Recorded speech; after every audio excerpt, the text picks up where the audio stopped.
Makanya kalau harus didefinisikan secara ringkas, the law of attraction itu hukum tarik-menarik. Jadi apa yang kita fokuskan dalam pikiran kita, itulah yang akan ditarik hadir dalam hidup kita. Kalau kita fokus pada hal-hal yang negatif saja, maka akan hadir peristiwa-peristiwa hal-hal yang negatif. Kalau yang positif juga akan hadir hal-hal peristiwa-peristiwa yang positif.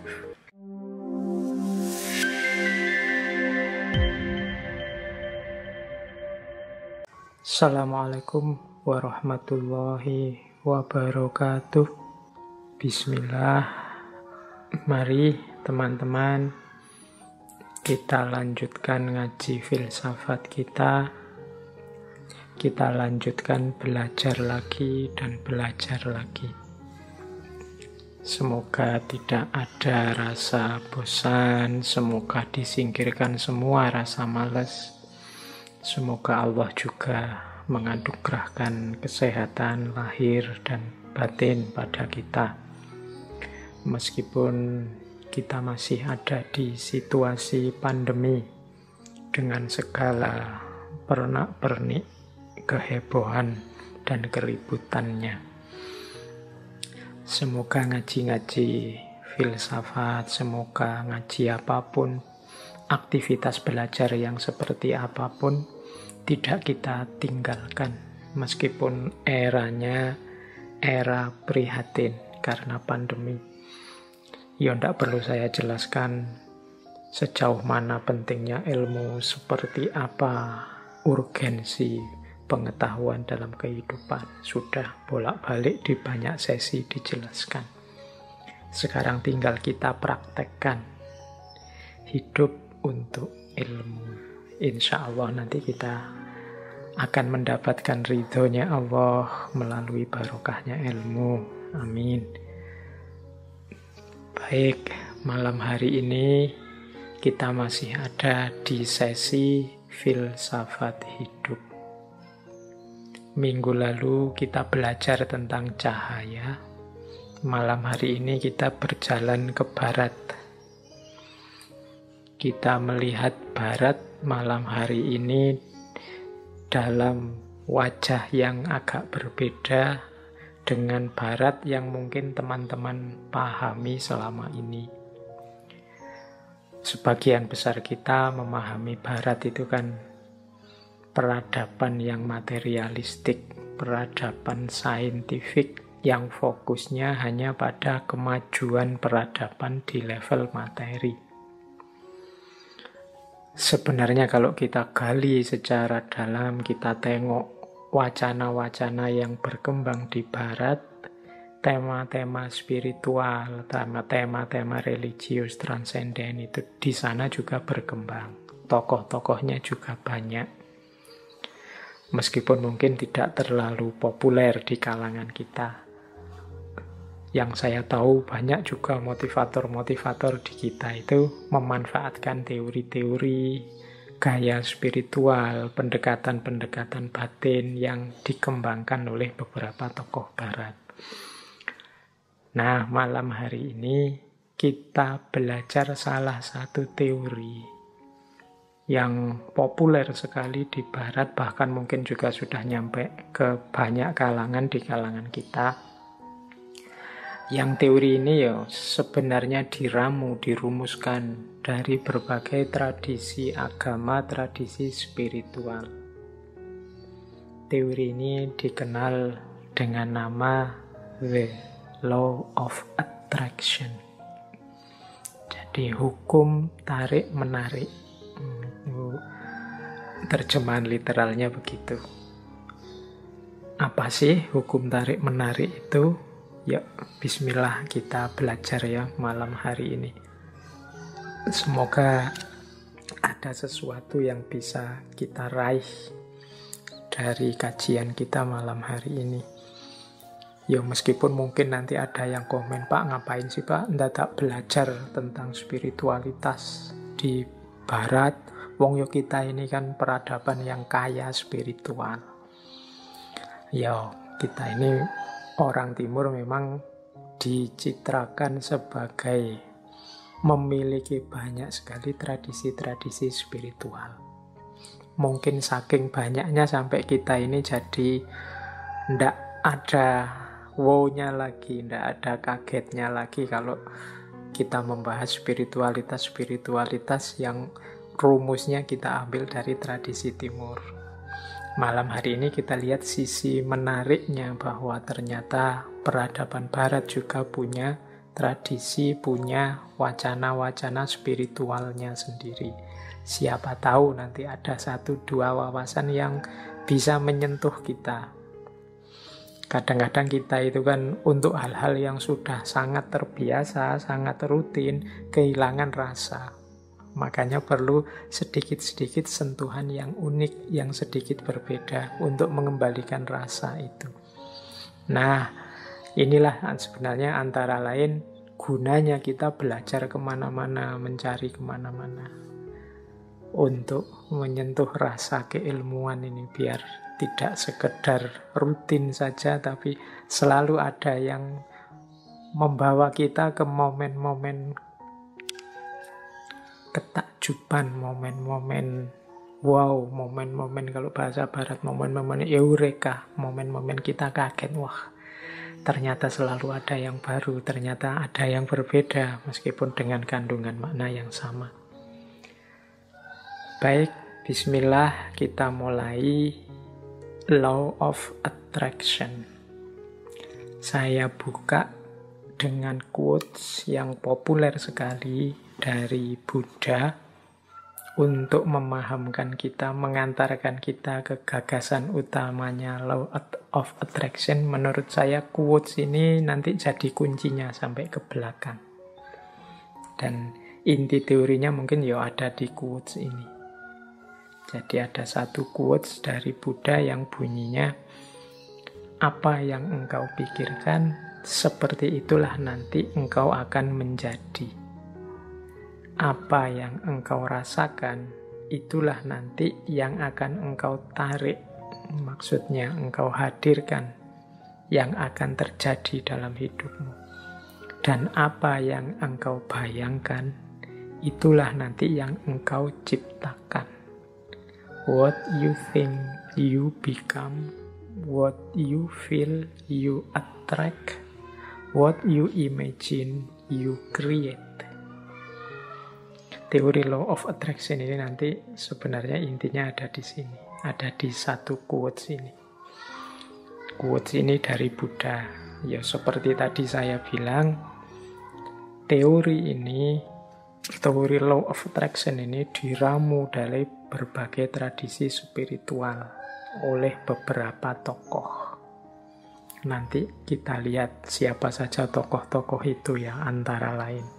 Tapi inti teorinya tadi, bahwa bagaimana pikiran kita, apa yang ada di kepala kita dalam bentuk pikiran, itulah nanti yang akan kita wujudkan dalam kenyataan. Jadi inti teorinya itu. Ya kalau pikiran-pikiran kita positif, ya kita akan mengundang hal-hal yang positif dalam hidup kita. Tapi kalau pikiran-pikiran kita negatif, ya kita mengundang hal-hal yang negatif dalam hidup kita. Itu inti teori The Law of Attraction. Makanya kalau harus didefinisikan secara ringkas, The Law of Attraction itu hukum tarik-menarik. Jadi apa yang kita fokuskan dalam pikiran kita, itulah yang akan ditarik hadir dalam hidup kita. Kalau kita fokus pada hal-hal yang negatif saja, maka akan hadir peristiwa-peristiwa hal-hal yang negatif. Kalau yang positif juga akan hadir hal-hal peristiwa-peristiwa yang positif. Jadi untuk sementara itu dulu secara definisi. Nah, sekarang kita lihat kerangka-kerangkanya. Yang pertama, teori The Law of Attraction ini kalau di barat biasanya dikaitkan dengan gerakan spiritual baru. Namanya New Thought. Jadi ada di barat itu, di awal abad 19, gerakan-gerakan yang dikenal sebagai New Thought, gerakan spiritual baru. Yang isi gagasan-gagasannya secara umum mengambil dari banyak sekali tradisi-tradisi spiritual yang sudah dikenal. Baik spiritual barat, misalnya spiritual dari tradisi Yunani, atau spiritualitas timur dari Hindu, dari Buddha, atau dari agama-agama termasuk Islam, Kristen, dan lain sebagainya. Jadi gerakan yang fokus pada spiritualitas ini nanti dikenal sebagai New Thought. Ya meskipun tidak diambil sepenuhnya sebagai agama atau sebagai aliran tertentu, tapi biasanya dipilih dari agama-agama dan aliran-aliran spiritual itu bagian-bagian spiritualnya. Jadi gerakan ini namanya New Thought.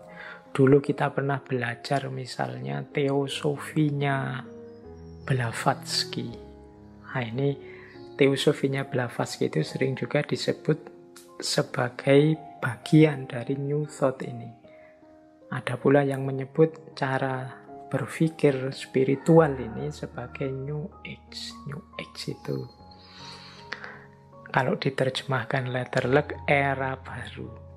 Jadi era baru bagi barat. Kalau di kita di timur mungkin sudah kenyang dengan konsep-konsep teori-teori spiritual. Sampai-sampai kita tidak pede. Kita itu kan sering menganggap kita itu tidak maju karena terlalu fokus hanya pada hal-hal yang spiritual saja. Tidak memperhatikan kemajuan peradaban di level materi dan fisik seperti di barat. Ini fenomenanya terus jadi unik. Banyak di antara kita yang kiblatnya ke barat, sementara orang baratnya sendiri banyak di antara mereka yang sekarang ingin berjalan menuju kita. Nanti bisa lucu kita mengulang peristiwa barat dengan fokus pada materi dan kenyataan yang positivistik, sementara nanti barat sebaliknya, mereka merindukan spiritual. Nanti hasilnya nanti bisa kebalik. Ya saya contohkan mudah ya, beberapa kali saya lihat misalnya dalam pertunjukan wayang, gamelan, mungkin musik itu kan banyak beberapa person dari barat yang belajar dalang, belajar gamelan, belajar musik kita, cara hidup kita, dan macam-macam. Sementara kebalikannya, di kita juga banyak yang terpesona barat dan ingin niru banyak aspeknya dari barat. Oke. Nah, jadi the law of attraction itu konteksnya seperti itu. Berawal dari kerinduan spiritualitas barat, maka mereka menggali banyak sekali khazanah-khazanah spiritual, muncul aliran namanya New Thought. Atau kadang-kadang ada juga yang menyebut gaya ini adalah New Age. Tadi saya sebut tokohnya misalnya Helena Blavatsky. Atau nama lain yang sering disebut juga sebagai pelopornya New Thought ini Phineas Kimby atau Prentice Mulford, atau kalau khusus untuk The Law of Attraction ini mungkin teman-teman pernah mendengar misalnya nama Napoleon Hill, atau yang bukunya populer sekali di Indonesia judulnya The Secret, Rhonda Byrne. Ini penulis, jurnalis, produser televisi dari Australia yang aktif sekali, intensif sekali menyebarkan gagasan-gagasan The Law of Attraction ini, baik lewat acara-acara TV-nya maupun bukunya yang kalau di Indonesia jadi bestseller itu yang judulnya The Secret. Jadi itu kerangkanya itu. Ya, kalau dari sisi kerangka framework konsep atau aliran spiritualnya ya ada yang menyebut The Law of Attraction ini campuran antara Hermetisme. Hermetisme ini aliran spiritual yang ada di Yunani kuno. Kemudian ada juga transendentalisme, konsep spiritual, agama-agama, konsep-konsep tokoh sufi kalau dalam Islam, tokoh-tokoh spiritual, Buddhisme, Hinduisme, dan lain sebagainya. Ini diramu, kemudian salah satunya muncullah teori the law of attraction. Yang pertama itu. Yang kedua, law of attraction ini merupakan salah satu worldview, pandangan dunia di antara banyak pandangan dunia spiritual yang lain. Jadi New Thought tadi punya beberapa, kalau bahasa mudahnya kita sebut saja natural law. Ada hukum alam tapi di aspek spiritual. Selama ini kita ngertinya hukum alam itu kan aspek fisiknya. Jadi natural law itu bayangan kita selama ini, sesuai teori yang kita pahami selama ini, itu ya hukum alam yang eksakta, ya kayak matahari terbit dari timur, kemudian apalagi bulan mengelilingi matahari, dan macam-macam air, kalau direbus 100 derajat dia mendidih dan lain sebagainya, natural law yang eksak. Tapi ini hukum alam yang metafisik, bukan hukum alam yang fisik. Nanti ada, kita tengok beberapa, termasuk natural law ini, termasuk law of attraction ini. Jadi ciri pertama dia New Thought, ciri kedua dia natural law, tapi natural law yang metafisik. Yang ketiga, natural law ini punya gagasan, kalau bahasa filsafatnya mind over body. Jadi mind over body ini pikiran yang menguasai tubuh, yang rohani lebih penting daripada jasmania. Ini kalau di kita pandangan ini biasa sekali. Kita belajar mistisisme, kita belajar tasawuf, itu asumsi besarnya adalah mind over body. Yang rohani itu yang esensial. Sementara yang jasmani ini sifatnya parsial temporal. Nah, kalau di barat tapi ini wacana yang luar biasa, karena barat modern itu kan sering melihat dunia ini di aspek materinya saja. Makanya teori-teori sains itu sering disebut positivistik. Positivistik itu hanya percaya pada yang ada faktanya dan yang masuk akal saja. Kalau tidak ada faktanya, tidak percaya. Kalau tidak masuk akal, tidak percaya. Nah, ini pandangan kebalikan dari mind over body. Dia butuh fakta dulu, butuh kenyataan dulu, baru percaya. Ya kalau teman-teman sering posting di medsos, terus teman mau menyampaikan sesuatu, terus kalian balesnya, kalau tidak ada fotonya atau tidak ada videonya, tidak percaya. Tidak ada fotonya berarti hoax. Nah, butuh fakta dulu, butuh bukti nyata dulu, baru percaya. Ini sebenarnya tradisi modern yang dikenal sebagai positivistik. Misalnya tentang yang gaib-gaib, kita tidak percaya dulu sama yang gaib-gaib sebelum ada faktanya. Oh, itu kalau kita orang yang beragama agak kesulitan menggunakan logika ini, karena keimanan kita itu isinya ya sebagian besar hal-hal yang metafisik, yang tidak bisa diakses langsung oleh panca indera. Jadi kalau kita punya pandangan body over mind, susah kita. Jangan-jangan ini yang membuat kadang-kadang hari ini kan kita banyak ini membawa kamera ke kuburan-kuburan, bahwa ingin membuktikan ada yang gaib bener, ada hantu bener apa enggak, ada jinnya bener apa enggak. Itu kan karena kita ingin membuktikan bahwa di situ secara fisik bisa difoto atau bisa digambar tentang manifestasi yang gaib-gaib itu. Ya namanya gaib ya susah sebenarnya dicari fakta fisiknya, wong dia karakternya metafisik. Tapi kan kita menuntut terus bukti fisik. Nah, ini jangan-jangan memang paradigma berpikir kita, paradigma yang body over mind. Jadi nuntut fakta nyata dulu sebelum percaya. Ini agak berat bagi kalangan agamawan. Nah, di barat mulai ada kesadaran mind over body.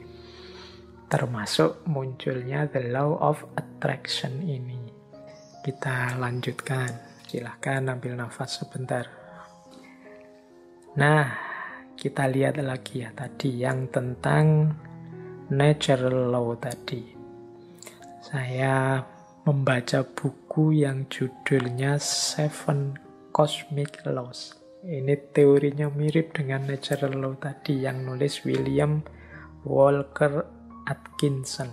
Saya jelaskan sebentar.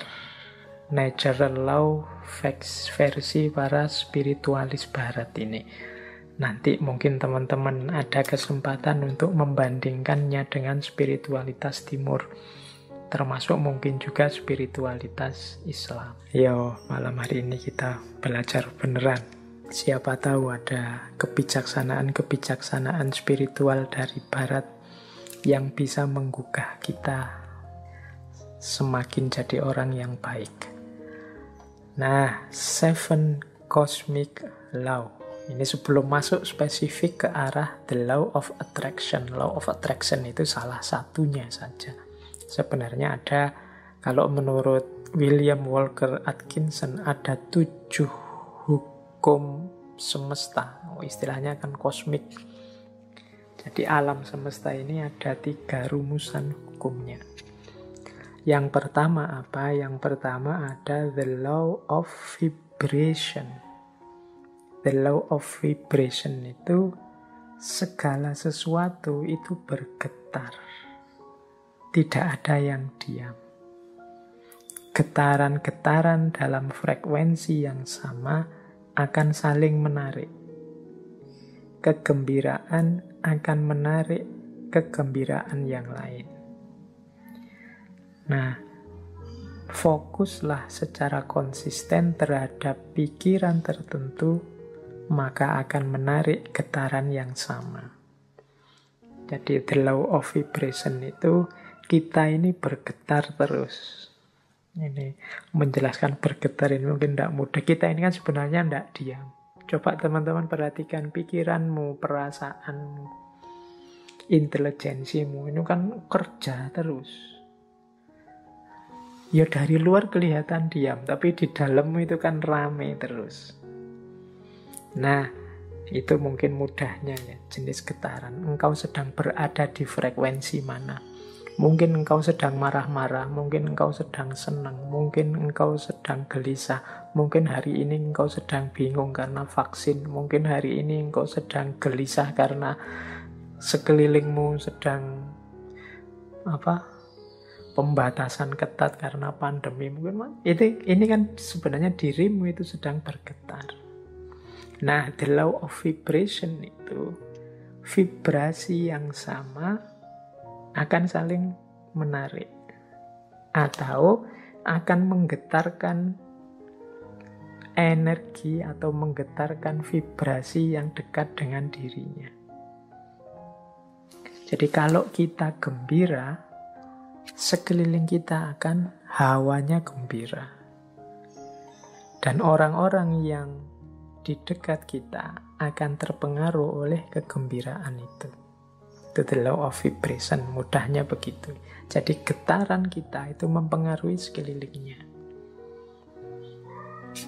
Apa yang ada dalam diri kita kalau kita gelisah atau murung, ini menggetarkan sekelilingmu dengan kegelisahan dan kemurungan. Ini namanya the law of vibration. Makanya kadang-kadang teman-teman kan bisa merasakan kalau misalnya punya teman akrab gitu, temanmu sedang sedih, terus dekat denganmu, dia pura-pura banyak ketawa, pura-pura ceria, tapi getarannya bisa engkau tangkap. Itu the law of vibration. Jadi getaran yang ada dalam diri kita itu akan menarik frekuensi yang sama dari yang ada di sekeliling kita.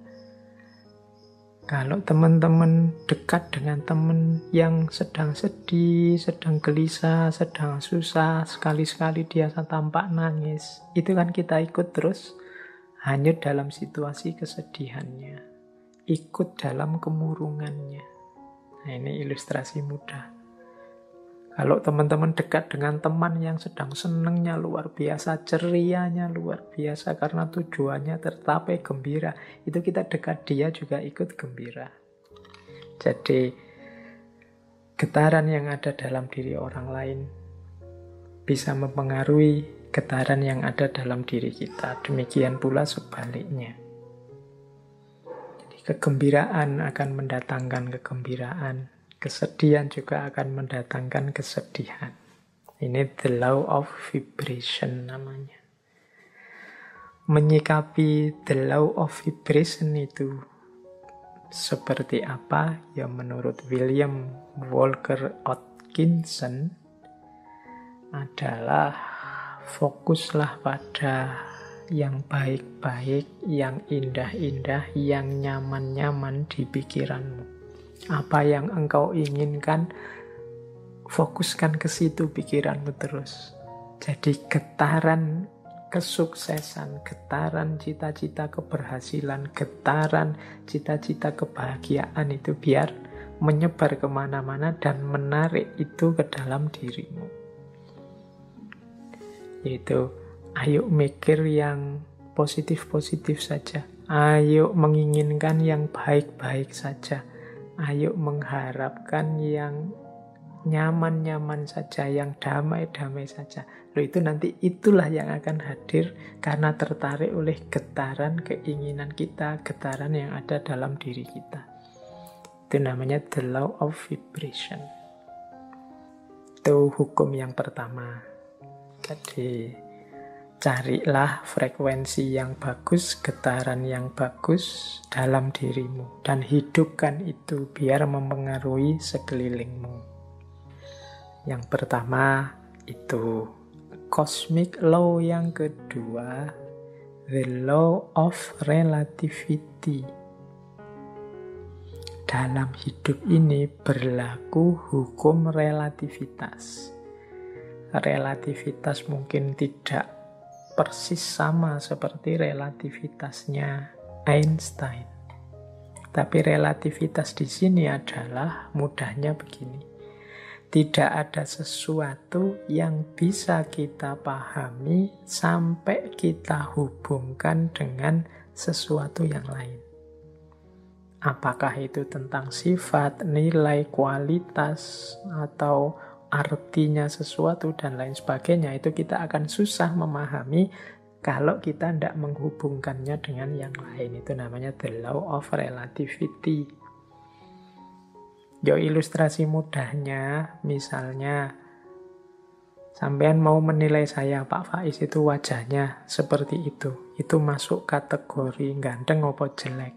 Itu kan susah kamu jawab, mungkin ya sungkan barang, tidak berani ngomong. Tapi mudahnya itu, kalian ngerti saya cakep apa jelek, itu kan ketika dibandingkan, dihubungkan dengan yang lain. Mungkin dengan wajahnya orang lain, kalau dihubungkan dengan yang lebih cakep, ya saya tidak ada apa-apanya.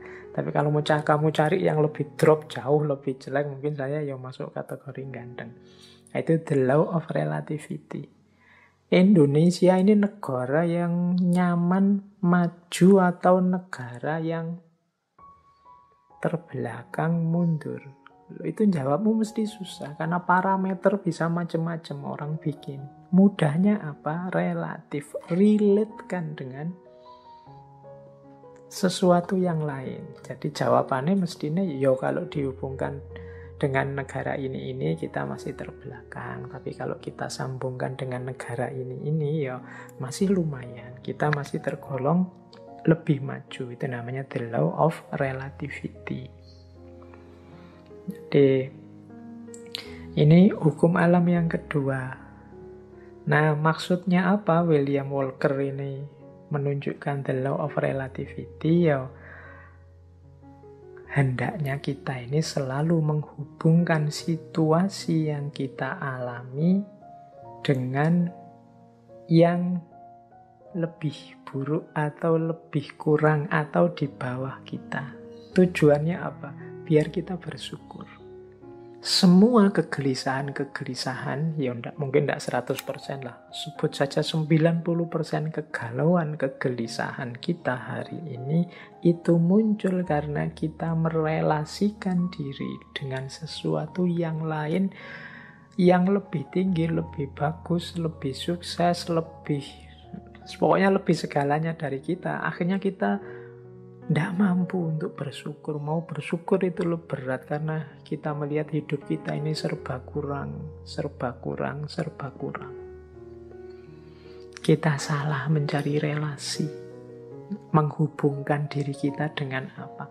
Karena tiap hari mungkin engkau melihatnya artis siapa, atau melihatnya tokoh siapa, atau kiblatmu orang besar siapa, itu terus orang kaya siapa, itu terus orang sukses siapa, itu terus, sehingga ketika menengok dirimu yang lahir hanya pesimisme, underestimate, merasa betapa tidak berharganya dirimu dan lain sebagainya, akhirnya tidak bisa bersyukur.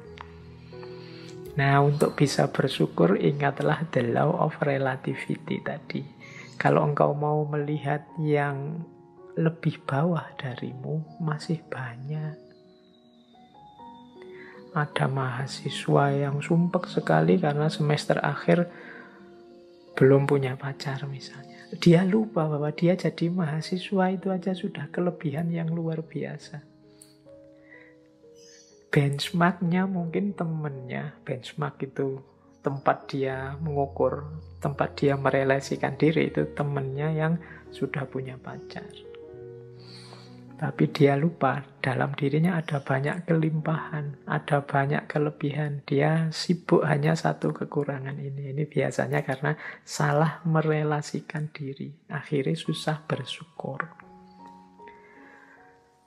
Nah, itu hukum alam yang kedua, law of relativity. Ayo, untuk banyak hal, ya tidak untuk semua hal ya, untuk beberapa hal, law of relativity ini kita pakai ya untuk yang baik-baik, sholat, ibadah, untuk tekun belajar. Nah, kita ambil yang level tinggi biar kita semangat untuk meniru yang baik-baik. Tapi untuk hal-hal tertentu kita ambil standar yang lebih di bawah kita, sehingga kita tidak lupa untuk bersyukur.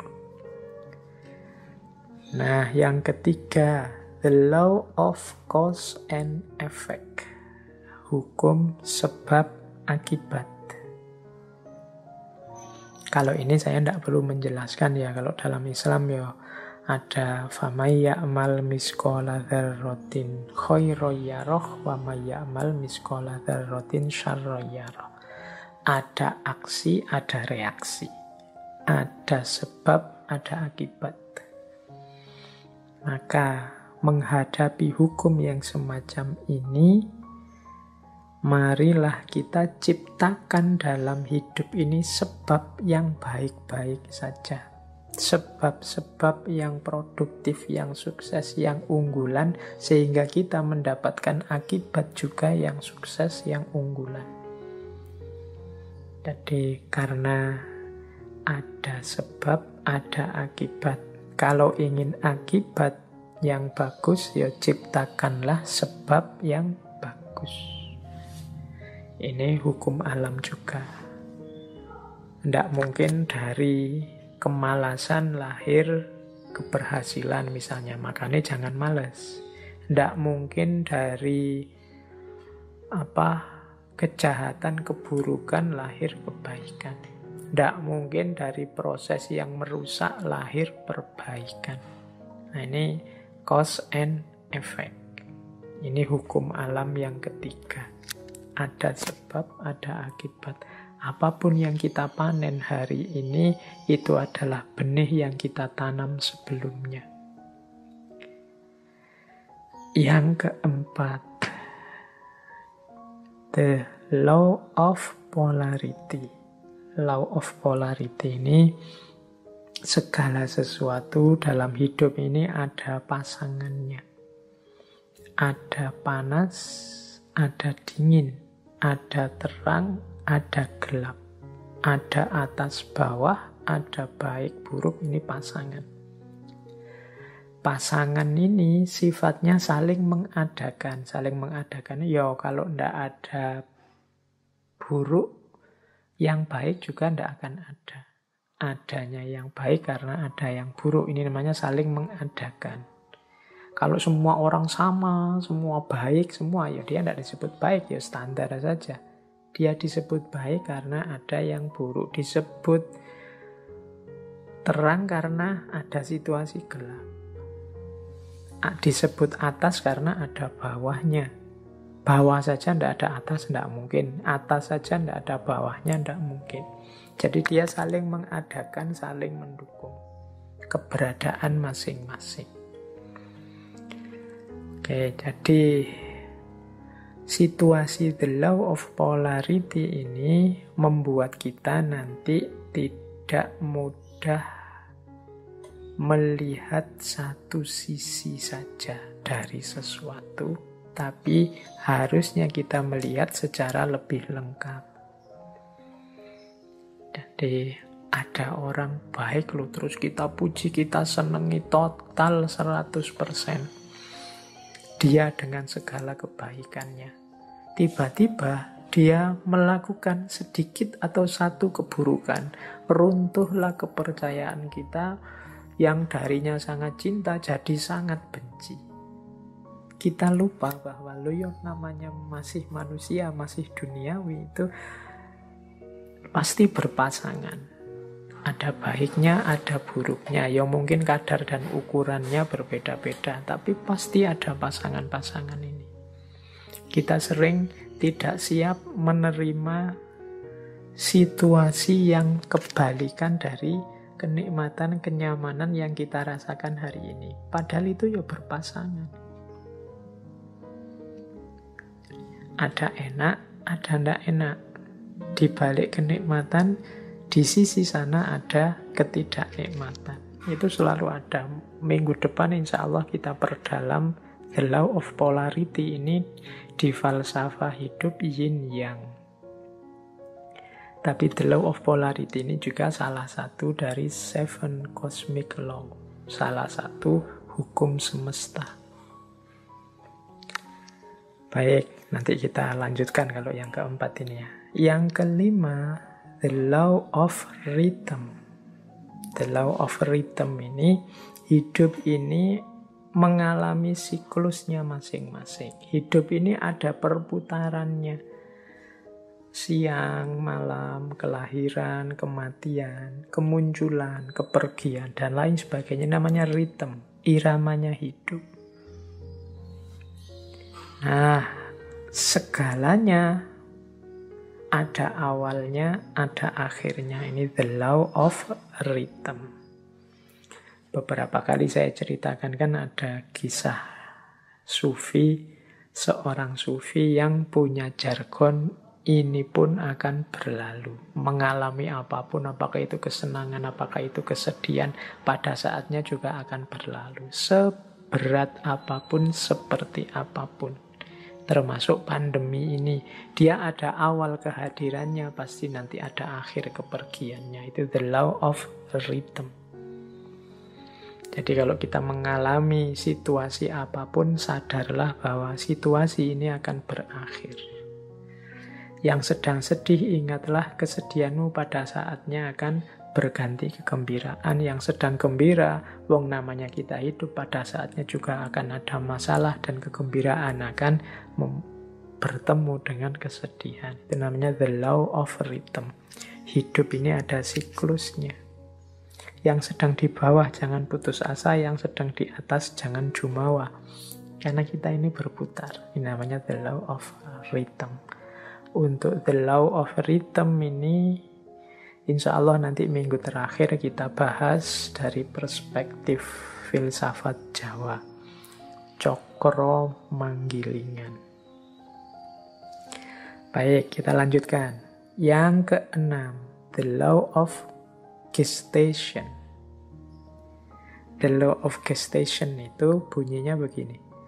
Segala sesuatu perlu waktu untuk terjadi. Tidak ada yang ujuk-ujuk sempurna, tidak ada yang ujuk-ujuk utuh. Segala sesuatu dalam hidup ini butuh proses, perlu waktu.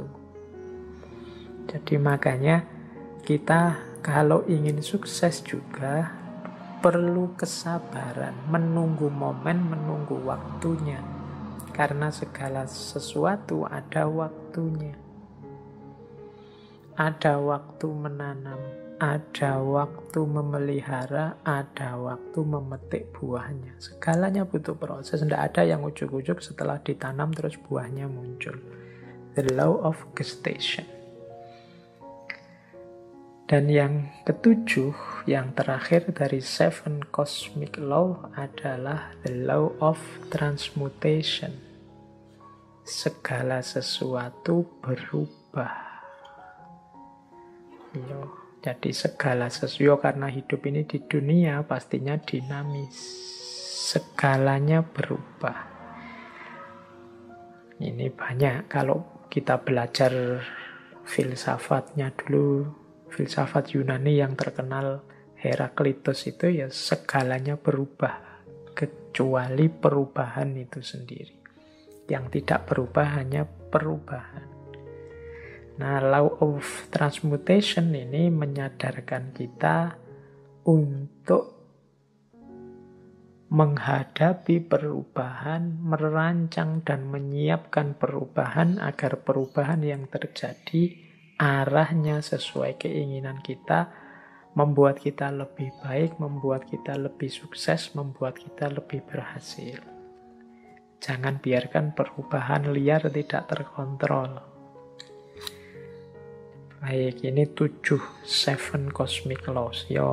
Ini alam semesta. Di level batinnya itu ada 7 mekanisme ini. Ini kalau menurut teorinya Walker Atkinson.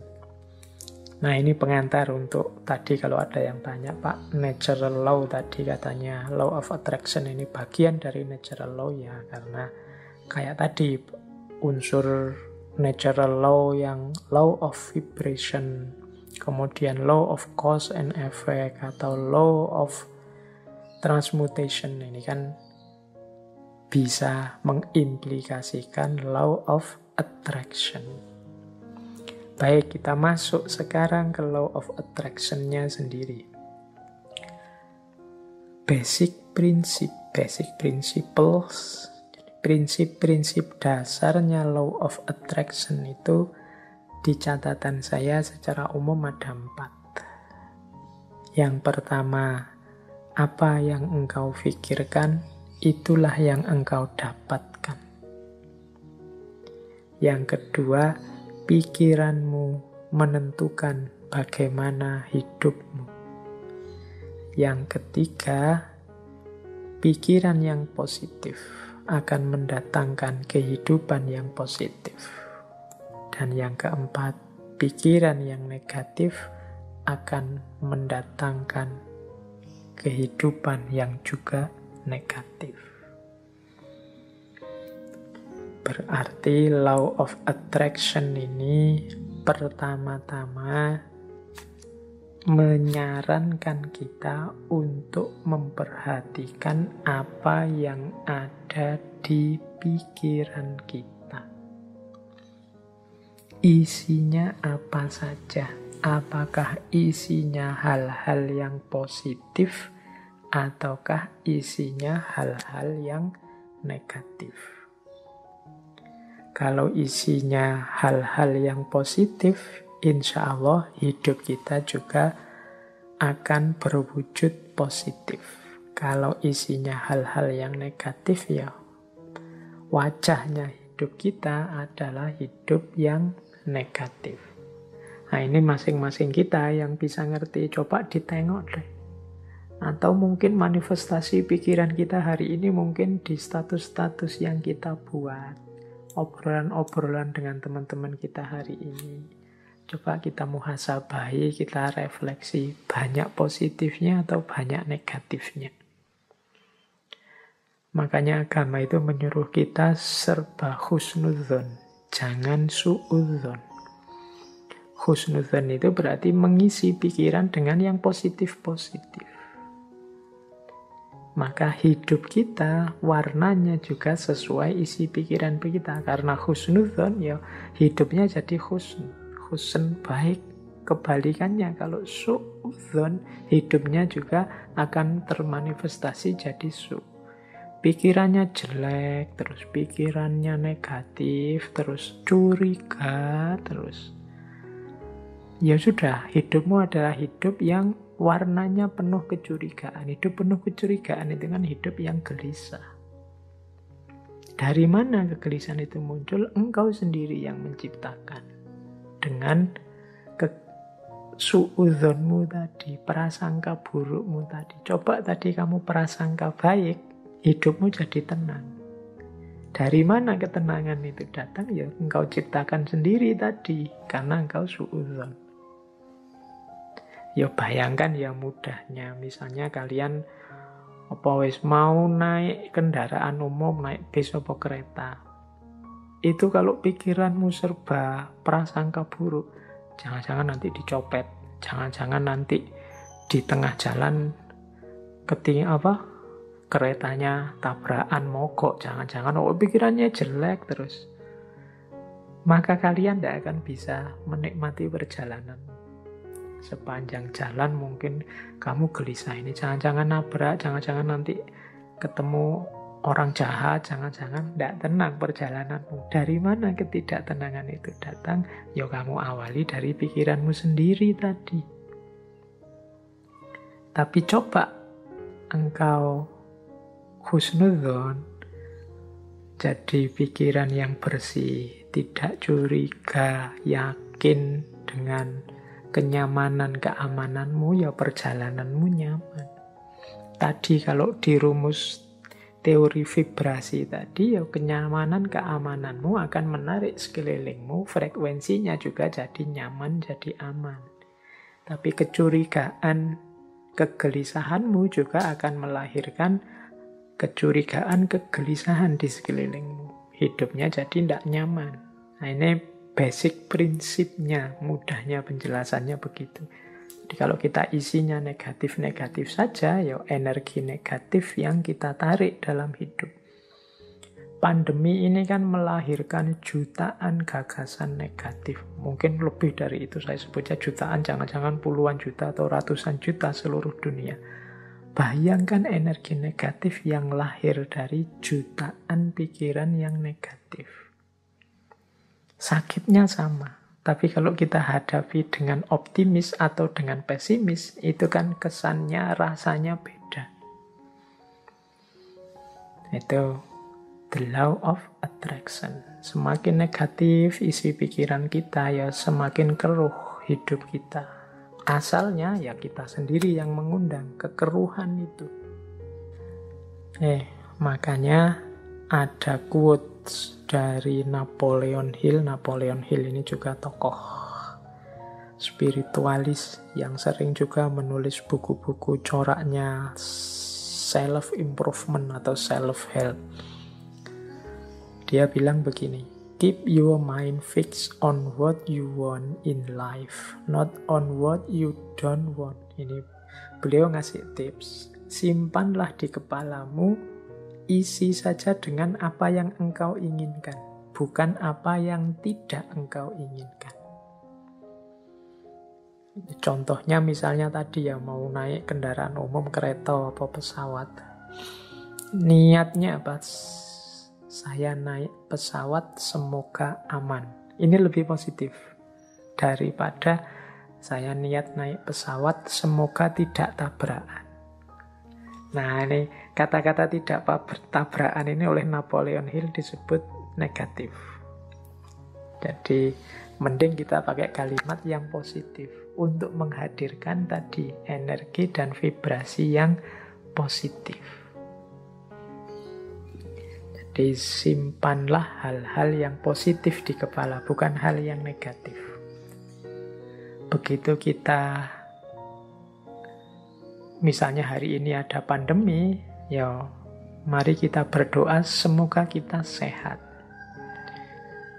Bukan fokus pada semoga penyakitnya tidak menyerang kita. Itu ada tidaknya. Tidak itu mudahnya didefinisikan sebagai negatif.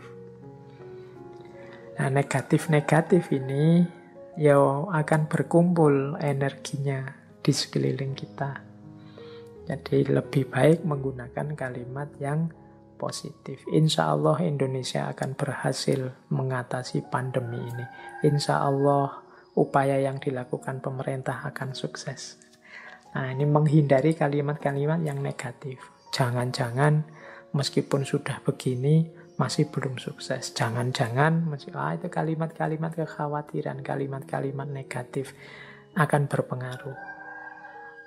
Jadi kuncinya the law of attraction itu hindari pikiran-pikiran negatif, hindari pernyataan-pernyataan yang negatif.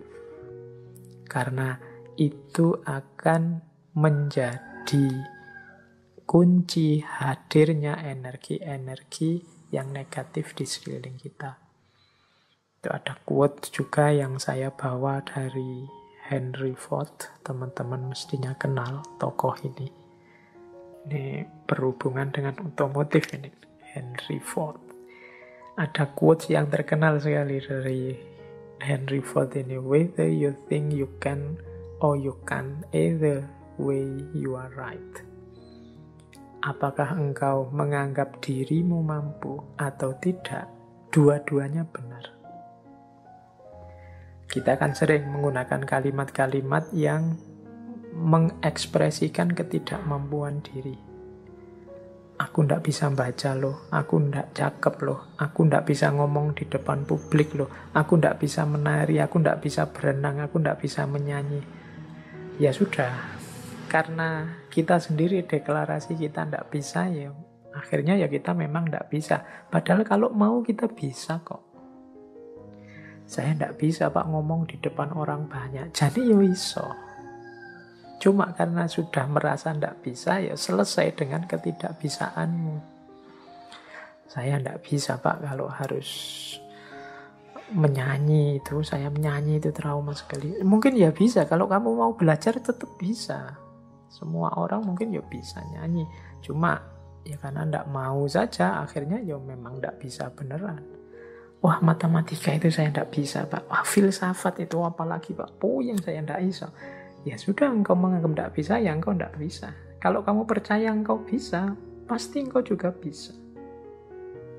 Jadi whether you think you can or you can't, either way you are right. Kamu anggap dirimu bisa, ya benar. Kamu anggap dirimu tidak bisa, ya benar. Karena tadi terlanjur kamu anggap dirimu tidak bisa, ya sudah, berarti kamu memang tidak bisa. Padahal sebenarnya kalau kamu sadar bahwa engkau bisa, ya sebenarnya engkau bisa. Saya matematika tidak bisa, Pak. Sebenarnya ya engkau bisa, tapi engkau menolak untuk bisa saja. Saya bahasa Inggris itu tidak bisa, Pak. Ya jan-jane ya iso, cuma kamu menolak saja untuk bisa. Kalau mau belajar pasti bisa. Oke, jadi ini contoh bagaimana pikiranmu menentukan hidupmu. Karena tadi kamu sudah merasa ndak bisa, ya wes, memang akhirnya engkau ndak bisa beneran dalam kenyataannya. Karena engkau merasa ndak mampu filsafat, ndak mampu matematika, ya sudah, berarti titik di situ memang kalian ndak bisa dan ndak mampu. Padahal kalau kalian mau, ya tetap mampu. Ini Henry Ford. Makanya menurut saya gunakan kalimat-kalimat yang lebih positif. Apalagi teman-teman ini yang guru ya, yang punya murid, punya anak didik, entah di level apapun, apalagi yang masih dalam upaya pembentukan SD, SMP, TK, PAUD. Ini kan hindari kalimat-kalimat yang negatif. Masukkan dalam isi kepala anak-anak kita itu hal-hal yang positif, yang membentuk dirinya secara positif, yang penuh harapan, yang penuh keyakinan akan masa depannya, yang menumbuhkan potensi-potensi tersembunyinya. Yakinkan bahwa mereka bisa apapun yang mereka inginkan, kalau mereka mau. Jadi itu prinsip the law of attraction. Nah, asumsi-asumsinya apa sih the law of attraction itu? Jadi yang pertama, energi mengalir kemana perhatian seseorang tertuju. Mengapa sih meyakini the law of attraction? Apa yang kita yakini itulah yang terwujud.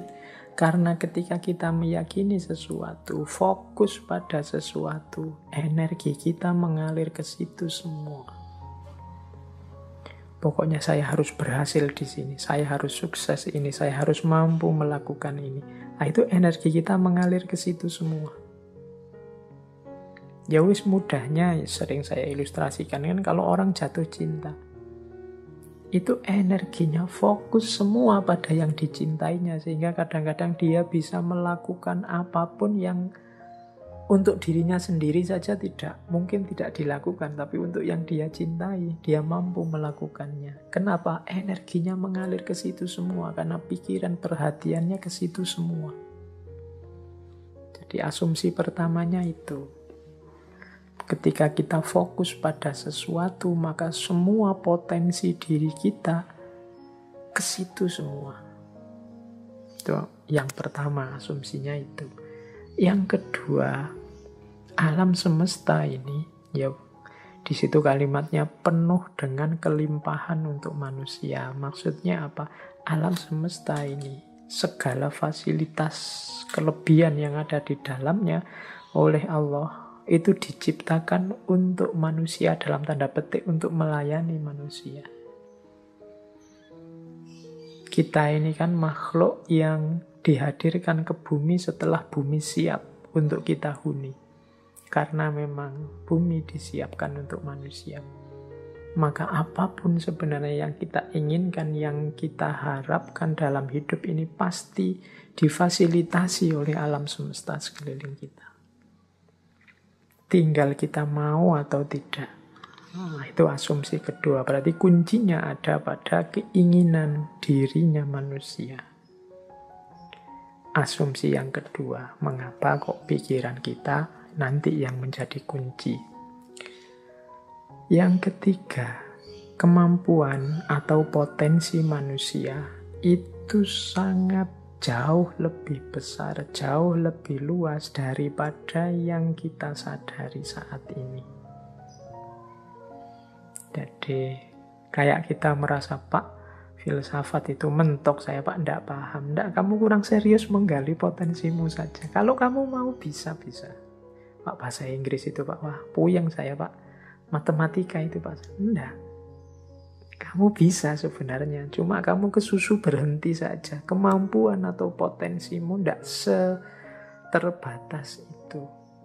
Allah memberimu potensi yang luar biasa. Harusnya engkau jadi orang yang luar biasa. Harusnya setiap orang kalau mau dia bisa jadi luar biasa.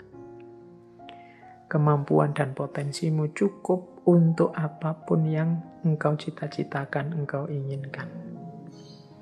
Itu asumsi ketiga. Asumsi keempat, hidup ini tujuan dan isinya tergantung pada keputusanmu sebagai manusia. Jadi kita ini, kalau bahasanya agama, kita ini khalifahnya. Wajahnya hidup ini tergantung kita. Termasuk hidup kita ini ingin jadi apa, ingin seperti apa. Kuncinya di kita sendiri. Dan pilihan-pilihan hidup itu tidak terbatas. Pak, saya ini anak desa, bapak saya cuma tani, berarti ya cita-cita paling tinggi, paling saya bisa itu. Enggak ya, kalau kamu matok rendah itu cita-citamu, ya tidak jauh-jauh dari situ. Panjang setinggi mungkin. Pilihan banyak, tidak terbatas. Wawasanmu harus luas. Jadi pilihan hidup itu banyak. Silahkan engkau pilih. Kuncinya ada pada dirimu sendiri. Engkaulah yang menciptakan kehidupanmu. Jadi rentetan asumsi ini, energi itu mengalir, fokusmu kemana tertuju. Kalau engkau fokus hanya pada hal-hal itu yang sepele-sepele, yang biasa-biasa saja, ya hidupmu akan terbentuk secara sepele dan biasa-biasa saja. Tapi kalau engkau fokus pada hal-hal besar yang luar biasa, ya hidupmu akan terbentuk secara luar biasa. Jangan takut, alam semesta pasti menyediakan semua fasilitas yang engkau butuhkan. Kuncinya hanya ada pada dirimu, mau atau tidak, siap menggali kemampuanmu sendiri atau tidak, berani memilih, memutuskan atau tidak. Apapun yang engkau putuskan, engkau pasti mampu mewujudkan dan alam semesta akan membantumu dan energimu akan fokus ke sana untuk melahirkannya. Ini asumsinya dari the law of attraction. Nah, sekarang prosesnya. 6 langkah menuju the law of attraction tadi. Caranya bagaimana sih, Pak? Biar yang saya inginkan kemudian benar-benar terwujud. Biar yang tadi saya niati akan saya wujudkan benar-benar hasil. Nah, ini ada 6 step, ya ini dari berbagai sumber tentang the law of attraction. Yang pertama adalah mintalah apa yang engkau inginkan. Kalau dalam agama minta ini kemudian wujudnya jadi doa. Atau mungkin dalam bahasa yang berbeda kadang orang pakai kalimat mimpilah. Beranilah bermimpi.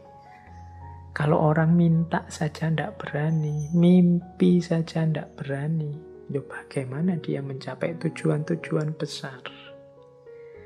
Alah Pak, saya ini orang desa, ya sudah. Cuma cukup seperti ini saja saya sudah senang, ya sudah, hidupmu akan hanya sampai level itu. Yang engkau inginkan memang di level itu saja.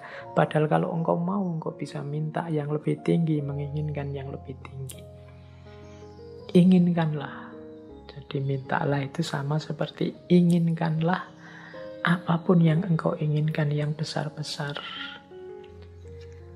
Kalau sudah menginginkan, sudah minta, jangan lupa. Percayalah bahwa yang engkau inginkan itu akan terjadi. Nah, ini yang kadang-kadang kalau dibaca sepele tapi dijalankan berat. Keyakinan.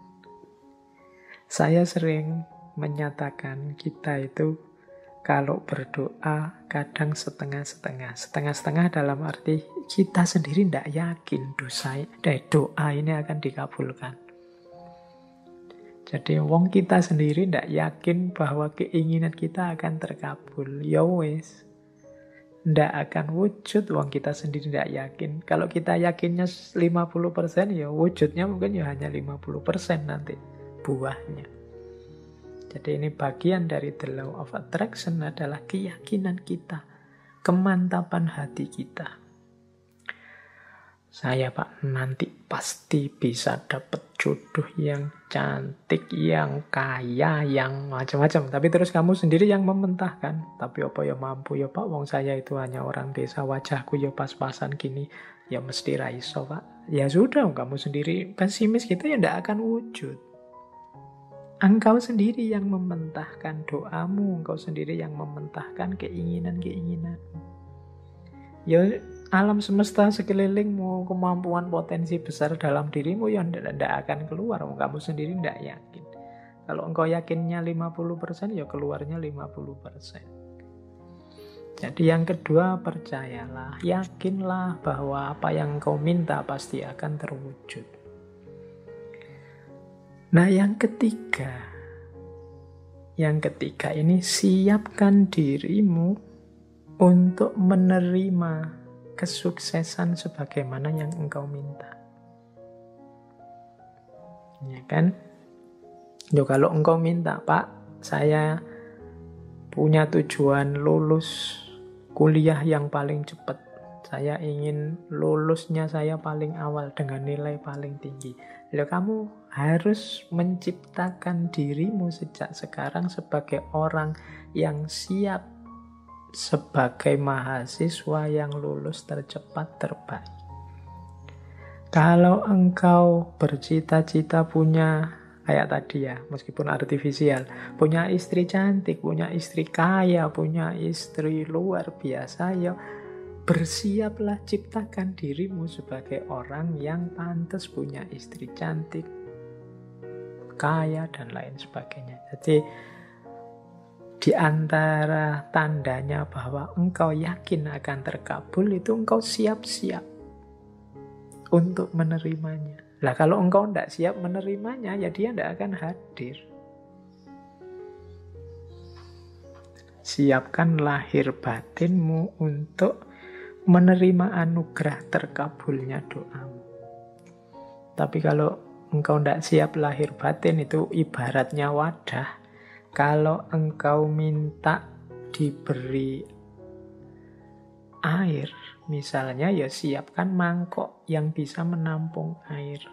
Kalau engkau minta diberi beras, ya siapkan kantong yang bisa menampung beras, kan itu. Lah kalau engkau tidak siapkan kantongnya, tidak siapkan mangkoknya, air dan beras itu mau ditaruh di mana, ya dia akan lewat begitu saja dalam hidup. Jadi yang ketiga, siapkan dirimu untuk menerima. Mungkin engkau pernah berdoa, sebenarnya doamu itu kabul, tapi engkau tidak siap menerima. Sehingga anugerah itu lewat begitu saja. Teman-teman mungkin pernah dengar cerita atau membaca cerita ya, satu ketika ada banjir, kemudian ada orang yang naik ke atas genteng, menunggu datangnya pertolongan. Dia berdoa, ya Allah, semoga selamatkanlah aku dari banjir ini. Kemudian tiba-tiba datang tim SAR membawa perangkat untuk penyelamatan.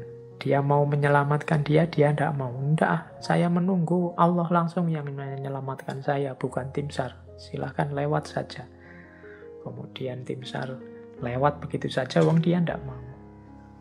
Sampai hari berikutnya juga begitu. Tim SAR balik lagi, dia tetap tidak mau. Menunggu langsung pertolongannya Allah.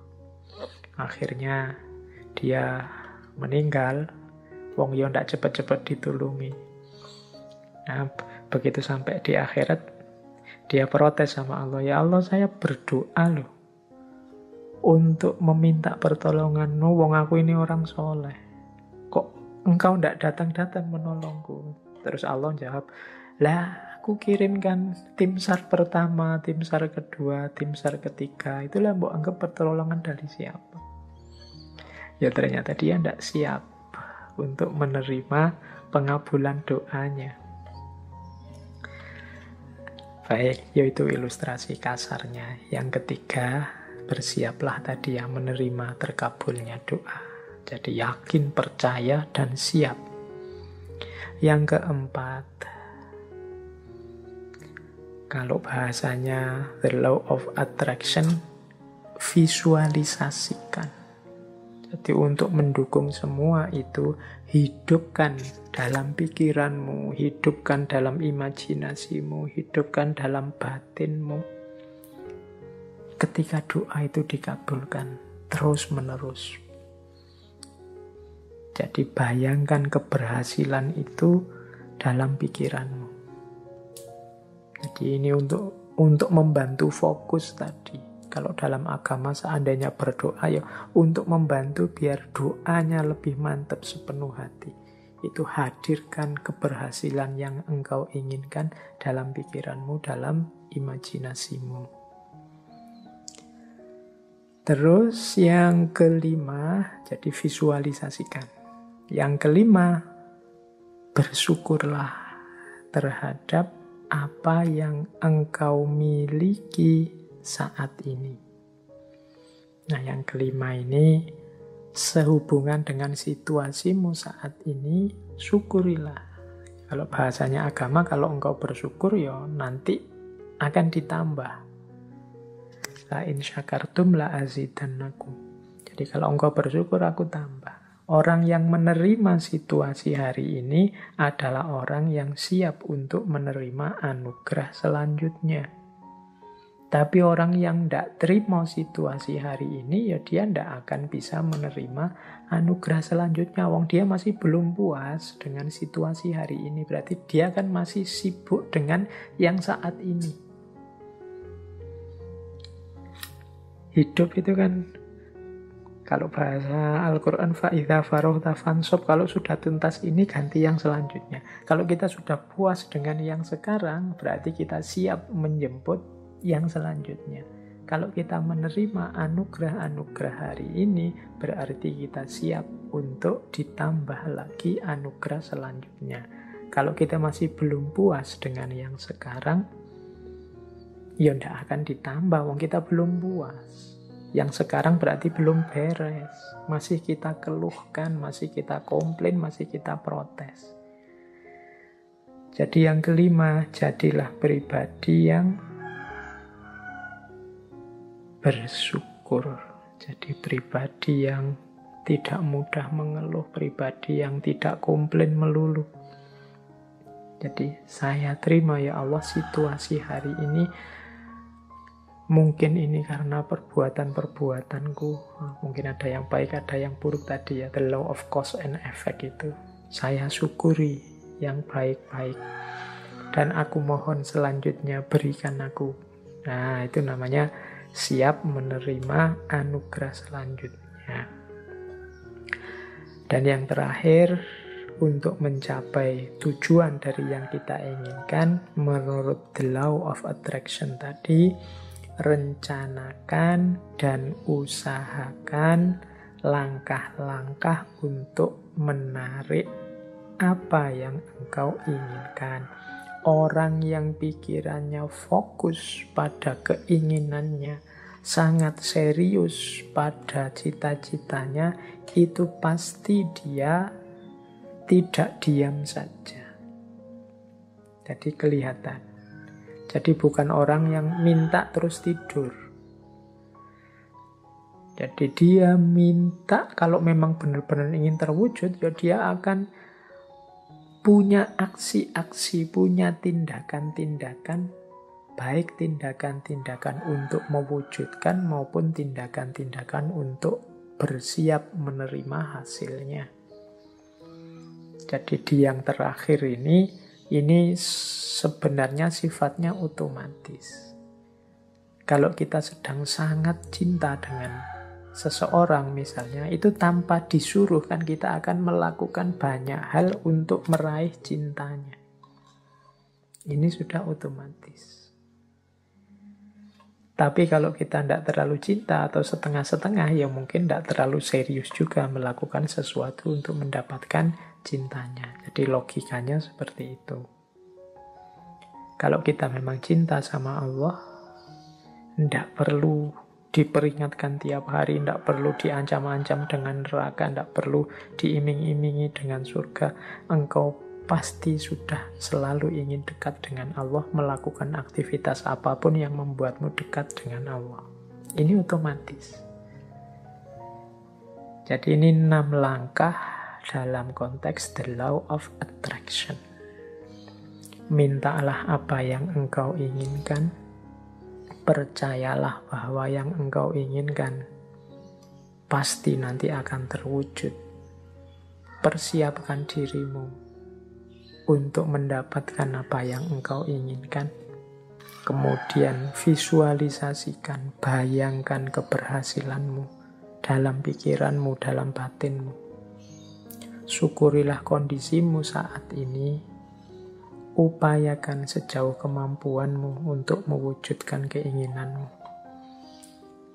Maka alam semesta, Allah akan memberikan anugerahnya mewujudkan keinginanmu. Itulah the law of attraction. Baik, terus saya lanjutkan lagi. Di antara kuncinya the law of attraction adalah membangun vibrasi yang positif. Jadi kuncinya ada di getaran tadi. Getaran kita harus getaran yang positif. Ada teori yang menyatakan bahwa getaran yang positif itu antara lain adalah kegembiraan, cinta, kebahagiaan, keceriaan, apresiasi, rasa syukur. Nah, ini vibrasi-vibrasi positif yang akan menarik hal-hal yang positif di sekeliling kita. Kalau teman-teman merasa hidupku ini kok surem terus ya, hidupku ini rasanya kok sumpek terus, hidupku ini rasanya kok gelisah terus, jangan-jangan memang kita sendiri yang membangun energi, membangun vibrasi getaran yang negatif. Getaran negatif itu kemarahan, kekecewaan, frustasi, rasa bersalah, rasa tersakiti, ketakutan, dan lain sebagainya. Itu vibrasi yang negatif. Kalau kita tiap hari diri kita isinya ini saja, ya getaran kita getaran yang negatif dan akan mengundang juga hal-hal yang negatif. Seperti saya contohkan tadi, ketakutan-ketakutan kita ya akan mengundang hadirnya apa yang kita takuti. Demikian juga frustasi, kekecewaan, kemarahan, ini hal-hal yang negatif, menciptakan getaran yang negatif, mengundang kenegatifan yang sama ke sekeliling kita. Sebaliknya, kalau kita menghadirkan vibrasi-vibrasi yang positif, kegembiraan, rasa cinta, rasa syukur, keceriaan, penghargaan pada orang lain, ya yang kita undang dalam hidup kita itu hal-hal yang positif. Jadi mari kita bangun vibrasi dalam diri kita ini, kita dengan vibrasi yang positif. Hari ini kita sering terjebak dalam vibrasi-vibrasi yang negatif. Mungkin karena isi pikiran kita banyak berkutat dengan hal-hal yang negatif. Atau kita terseret, terdorong oleh negativitas-negativitas di sekeliling kita. Kemarahan, kekecewaan, kegeraman, kejengkelan, ketakutan, rasa tersakiti, ini vibrasi-vibrasi yang negatif.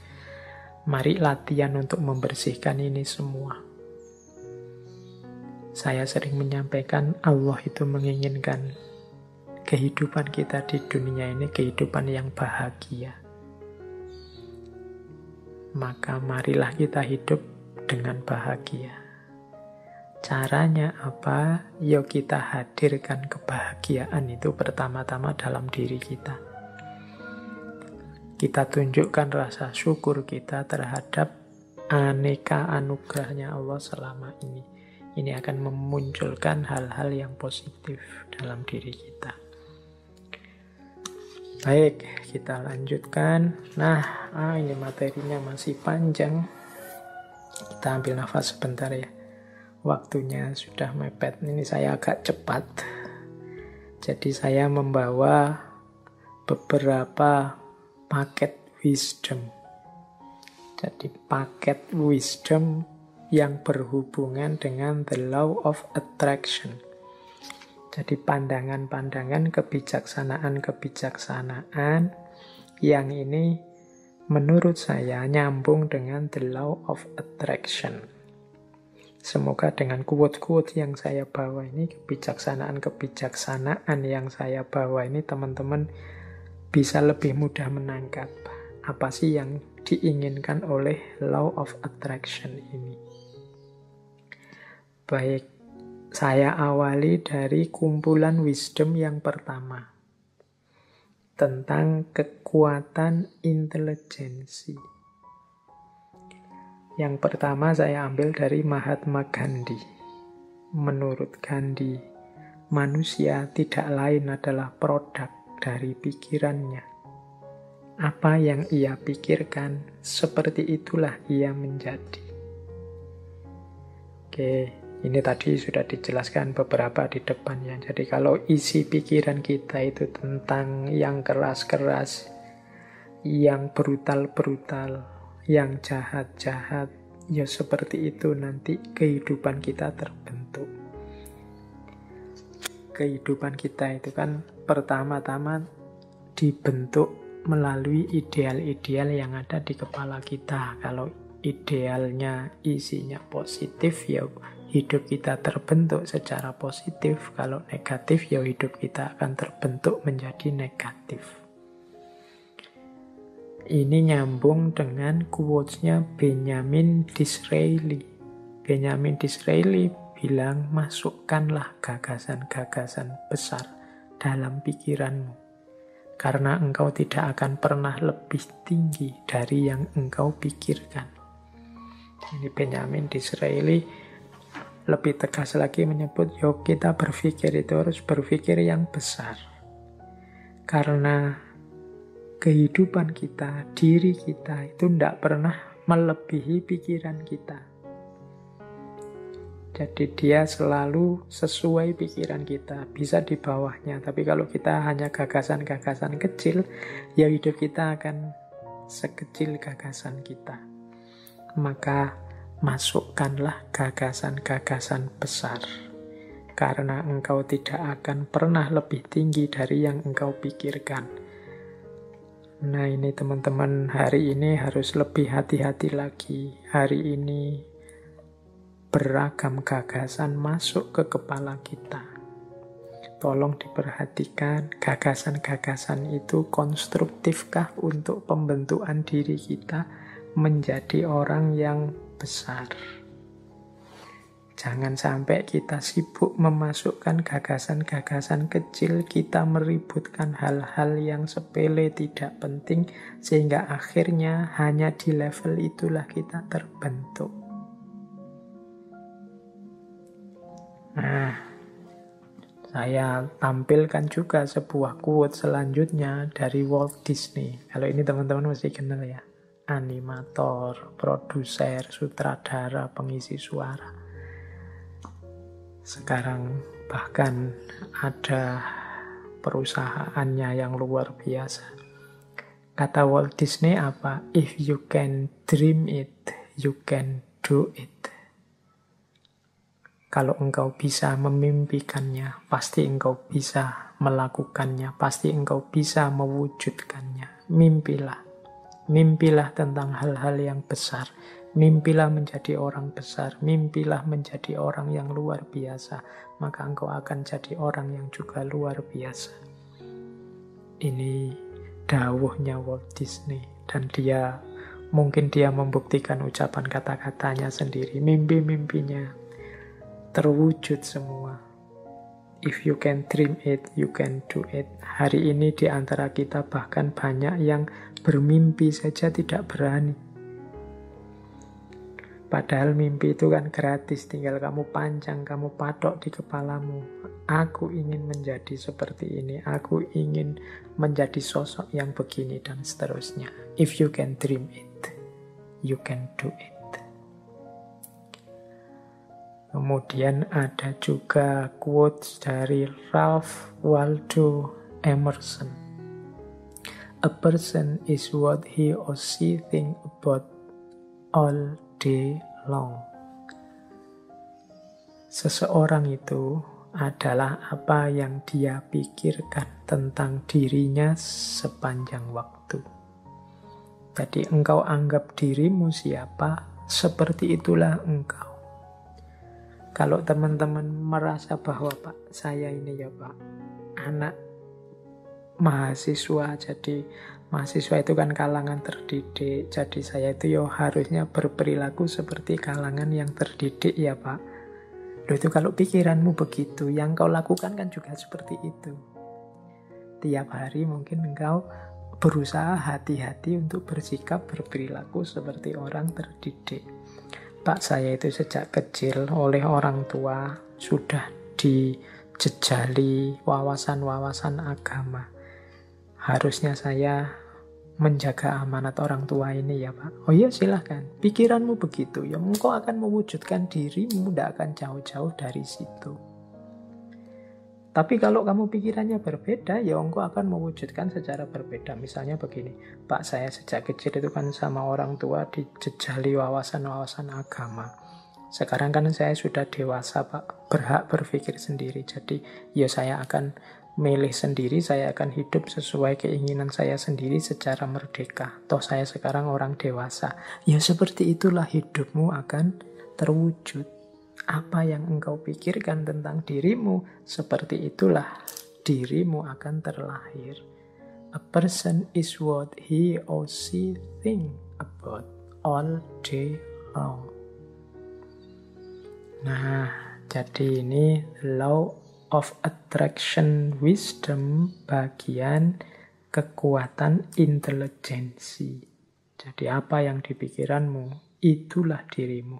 Terakhir ini ada quotes dari Albert Einstein. Imagination is everything. It is the preview of life coming attraction. Imajinasi adalah segalanya. Imajinasi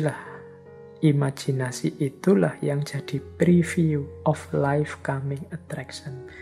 Preview itu kayak apanya? Pertunjukan awalnya. Seperti ini loh nanti yang terjadi, itu imajinasi.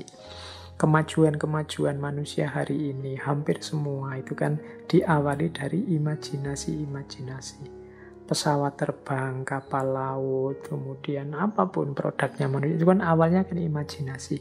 Gimana ya manusia bisa nyebrang air tidak tenggelam tanpa harus jadi wali dulu. Naik wali ya tinggal jalan.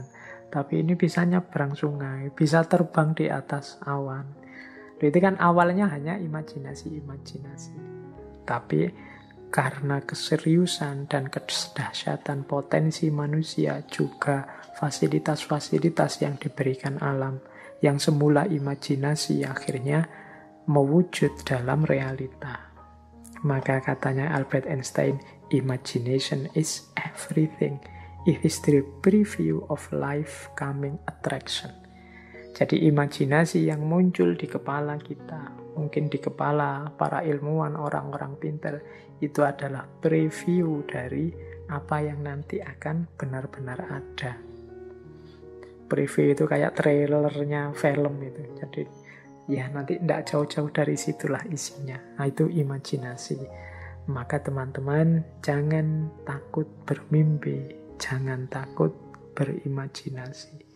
Siapa tahu dari situ nanti muncul karya-karya, muncul produk-produk yang luar biasa yang sebelumnya oleh banyak orang dianggap tidak mungkin.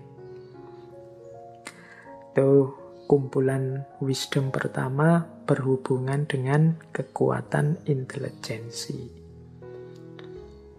Sekarang kumpulan wisdom kedua sehubungan dengan law of attraction yang berhubungan dengan perubahan. Ini saya ambil beberapa quotes dari tokoh-tokoh yang mungkin teman-teman akrab kenal. Ini untuk menegaskan yang saya jelaskan tadi di depan sehubungan dengan the law of attraction. Misalnya yang pertama saya ambil dari Rowling. Ini J.K. Rowling, teman-teman mesti hafal ya, ini yang nulis Harry Potter. Beliau ini punya satu quotes yang menurut saya nyambung dengan the law of attraction. Kata Rowling, kita tidak memerlukan magic, kita tidak memerlukan sihir untuk mengubah dunia kita. Kita sudah punya semua kekuatan yang kita butuhkan dalam diri kita. Jadi kita ingin dunia ini wajahnya seperti apa? Kuncinya ada di kita. Kita ingin seperti apa saja, kita punya kekuatan, kita punya potensi untuk itu. Kita ingin membangun dunia menjadi sangat indah atau hancur lebur, sama-sama kita punya daya untuk melakukannya. Nggak harus nunggu belajar ilmu sihir kayak Harry Potter itu, nggak harus. Engkau bisa sudah. Engkau memimpikan apapun, engkau bisa, engkau mampu.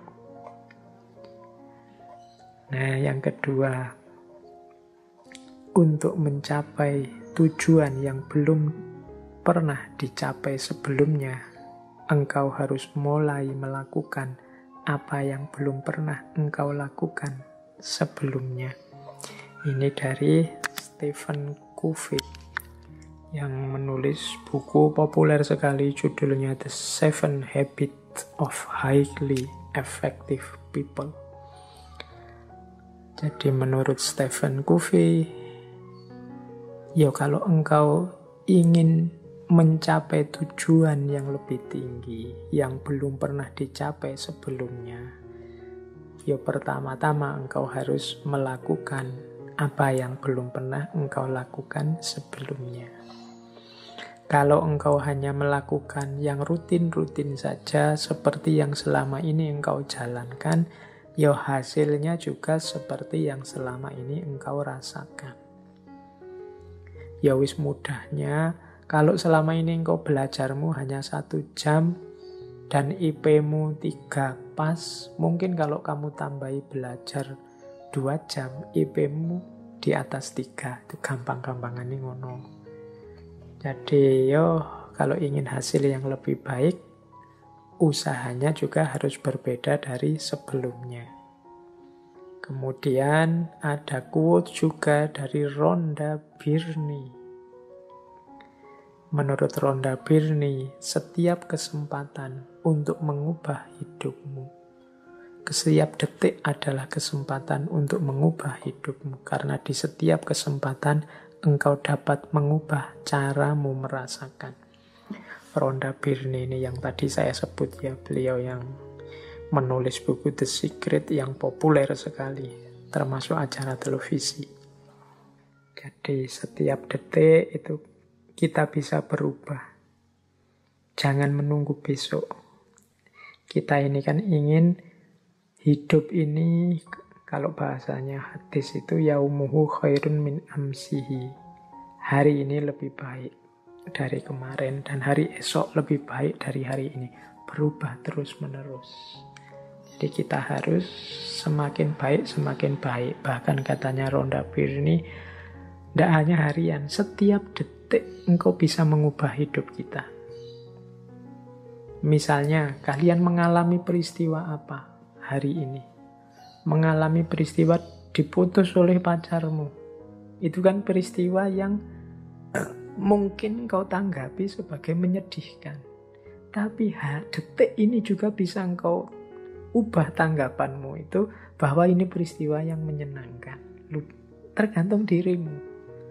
Engkau melihatnya sebagai peristiwa menyedihkan, loh ya Pak, kita sudah sama-sama suka beberapa lama berdua, banyak kenangan yang sudah kita bikin, sekarang putus. Kamu melihat itunya terus engkau sedih. Padahal engkau kalau mau juga bisa, detik ini juga kamu ubah perspektifnya. Alhamdulillah Pak, saya putus. Sudah lama sebenarnya, agak-agak bosan gimana gitu Pak. Loh ya, tergantung perspektifnya kan. Jadi engkau bisa mengubah hidupmu setiap detik engkau inginkan. Buktinya apa? Kita bisa mengubah cara kita merasakan hidup ini juga di setiap detiknya. Banyak uang itu susah atau senang, tergantung tanggapanmu dan bisa kamu ubah sewaktu-waktu. Punya wajah cakep itu susah apa senang, terkenal itu susah apa senang. Itu kan bisa, tanggapanmu bisa berubah-ubah setiap waktu. Berarti apa? Sebenarnya untuk mengubah hidup kita itu tidak usah menunggu apa-apa. Setiap detiknya kita bisa berubah, tergantung bagaimana kita mengelola, menyerap, merasakan hidup kita. Baik, ini Rhonda Byrne tentang perubahan. Saya lanjutkan. Kalau ini dari Deepak Chopra, ini nama yang Mungkin teman-teman pernah dengar tokoh dari gerakan New Age, salah satu tokoh populer, penulis, juga bergerak di bidang pengobatan alternatif. Nah, Deepak Chopra, beberapa bukunya juga diterjemahkan dalam bahasa Indonesia. Beliau punya quotes begini, kalau engkau ingin hidup bahagia, buatlah orang lain bahagia. Kalau engkau ingin menemukan orang yang tepat dalam hidupmu, jadilah orang yang tepat untuk orang lain. Kalau engkau ingin melihat perubahan di dunia, jadilah perubahan yang engkau inginkan itu. Nah, ini menurut Deepak Chopra, ya kalau kita ingin dunia ini damai, kalau kita ingin dunia ini tertib, kalau kita ingin dunia ini dengan segala ideal yang ada di kepala kita, pertama-tama yang harus kita ubah adalah diri kita sendiri. Kalau ingin dunia ini damai, yo kita jadi orang yang damai dulu. Kalau ingin dunia ini membahagiakan dan gembira, yo kita jadi orang yang bahagia dan gembira. Jadilah perubahan yang engkau inginkan itu. Tidak harus capek menceramai orang lain, tidak harus capek nuding-nuding orang lain kiri kanan. Ayo kita ubah diri kita sesuai ideal kehidupan dunia yang ada di kepala kita. Pak, Islam itu kan harusnya rahmatan lil alamin. Iya, oke. Pertama-tama jadilah muslim yang rahmatan lil alamin. Jadi ini caranya begitu. Perubahan diawali dari diri kita sendiri. Nah, ditegaskan nanti selanjutnya di quotes itu ada Martin Luther King Jr. Menurut Martin Luther King, ambillah langkah pertama dengan yakin. Tidak harus engkau melihat semua anak tangga, hanya lakukan saja langkah pertama. Kita ini kan sering ragu-ragu, mau mengubah hidup, mau apalagi mancang cita-cita, mau memimpikan sesuatu. Itu saya sebut tadi banyak tidak berani, sehingga hidup kita tidak berubah-berubah. Maka menurut Martin Luther King, ini beliau kan aktivis, juru bicara gerakan sipil di Amerika Serikat, sekitar tahun 54 sampai 58. Kapan-kapan kita bahas beliau, termasuk juga tadi Deepak Chopra. Nah, menurut Martin Luther King, sudahlah melangkah saja. Tidak usah terlalu banyak mempertimbangkan macam-macam. Tidak harus engkau lihat semua anak tangga. Kalau memang itu sudah bagus dan mantap, engkau yakin, jalan. Tidak usah dibahas lagi, didiskusikan lagi. Dicari semua kemungkinan konsekuensinya, malah tidak jalan-jalan. Katanya Martin Luther, ambil langkah pertama. Jalanlah.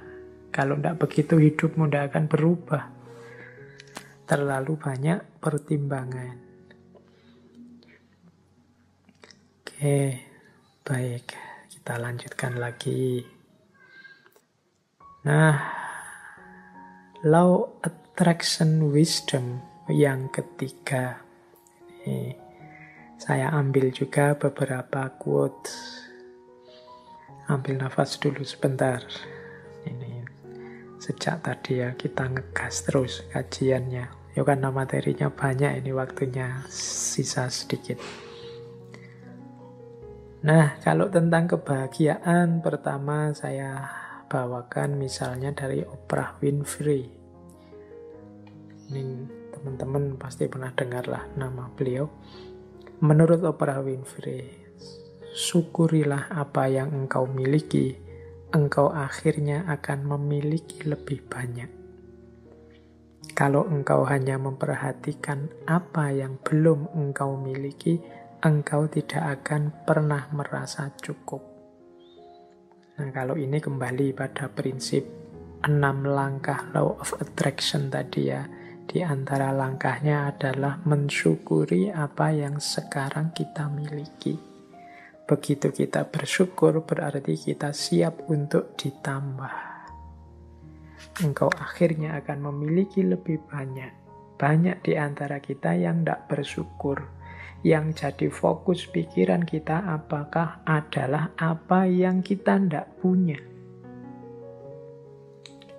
Padahal yo pinter, IP-nya tinggi, dicintai dosen-dosennya, tapi hanya gara-gara tidak punya pacar, tiap hari sumpek mikir tidak punya pacar ini saja.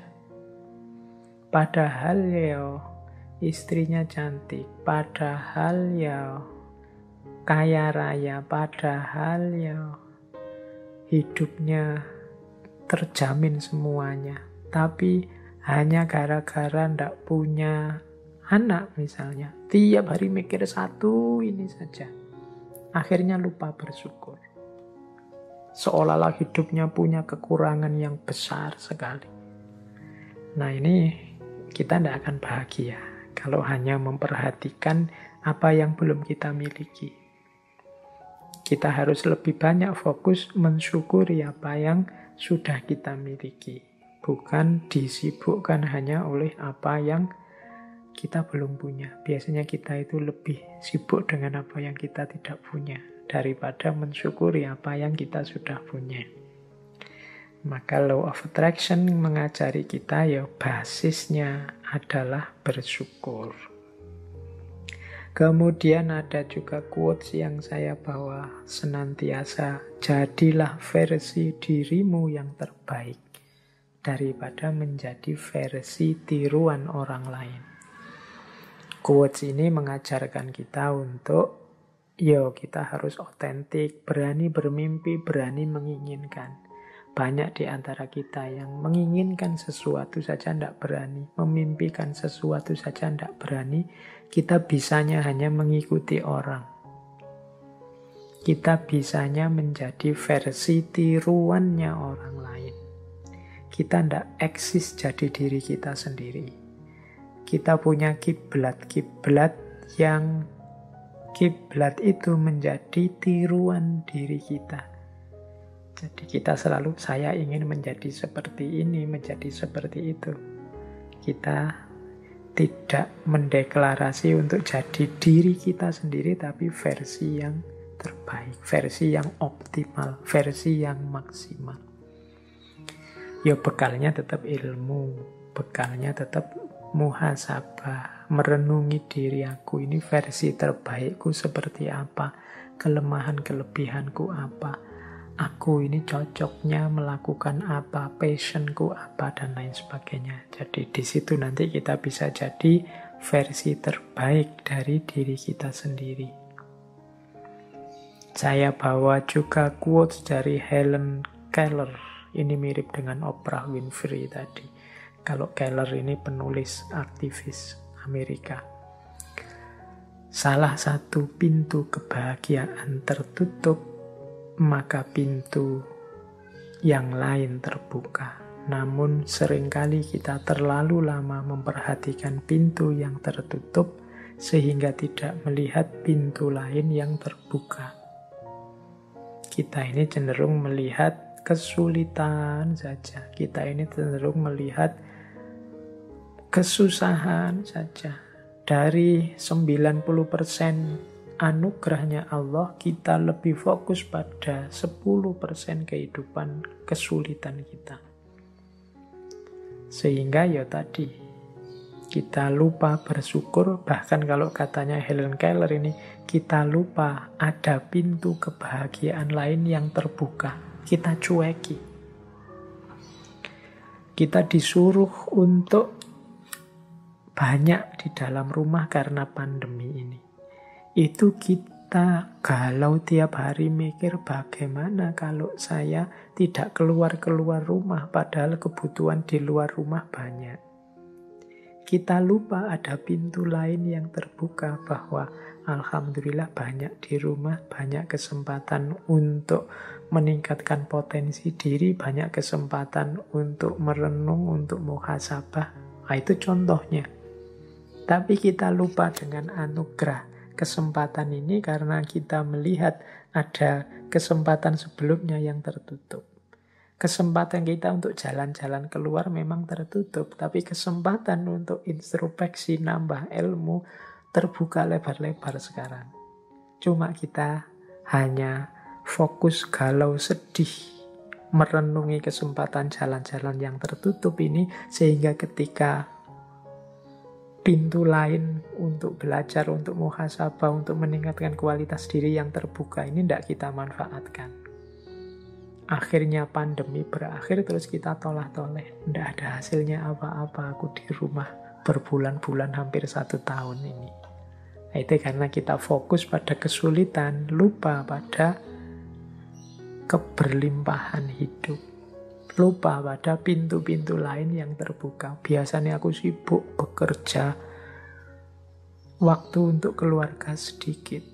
Sekarang disuruh di rumah, waktu untuk keluarga harusnya banyak, tapi tidak termanfaatkan dengan baik karena aku repot kerja di rumah, repot menggelisahi, tidak bisa kerja keluar rumah. Akhirnya anugerah yang terbuka itu tidak termanfaatkan. Jadi saat satu pintu kebahagiaan tertutup, pintu yang lain terbuka.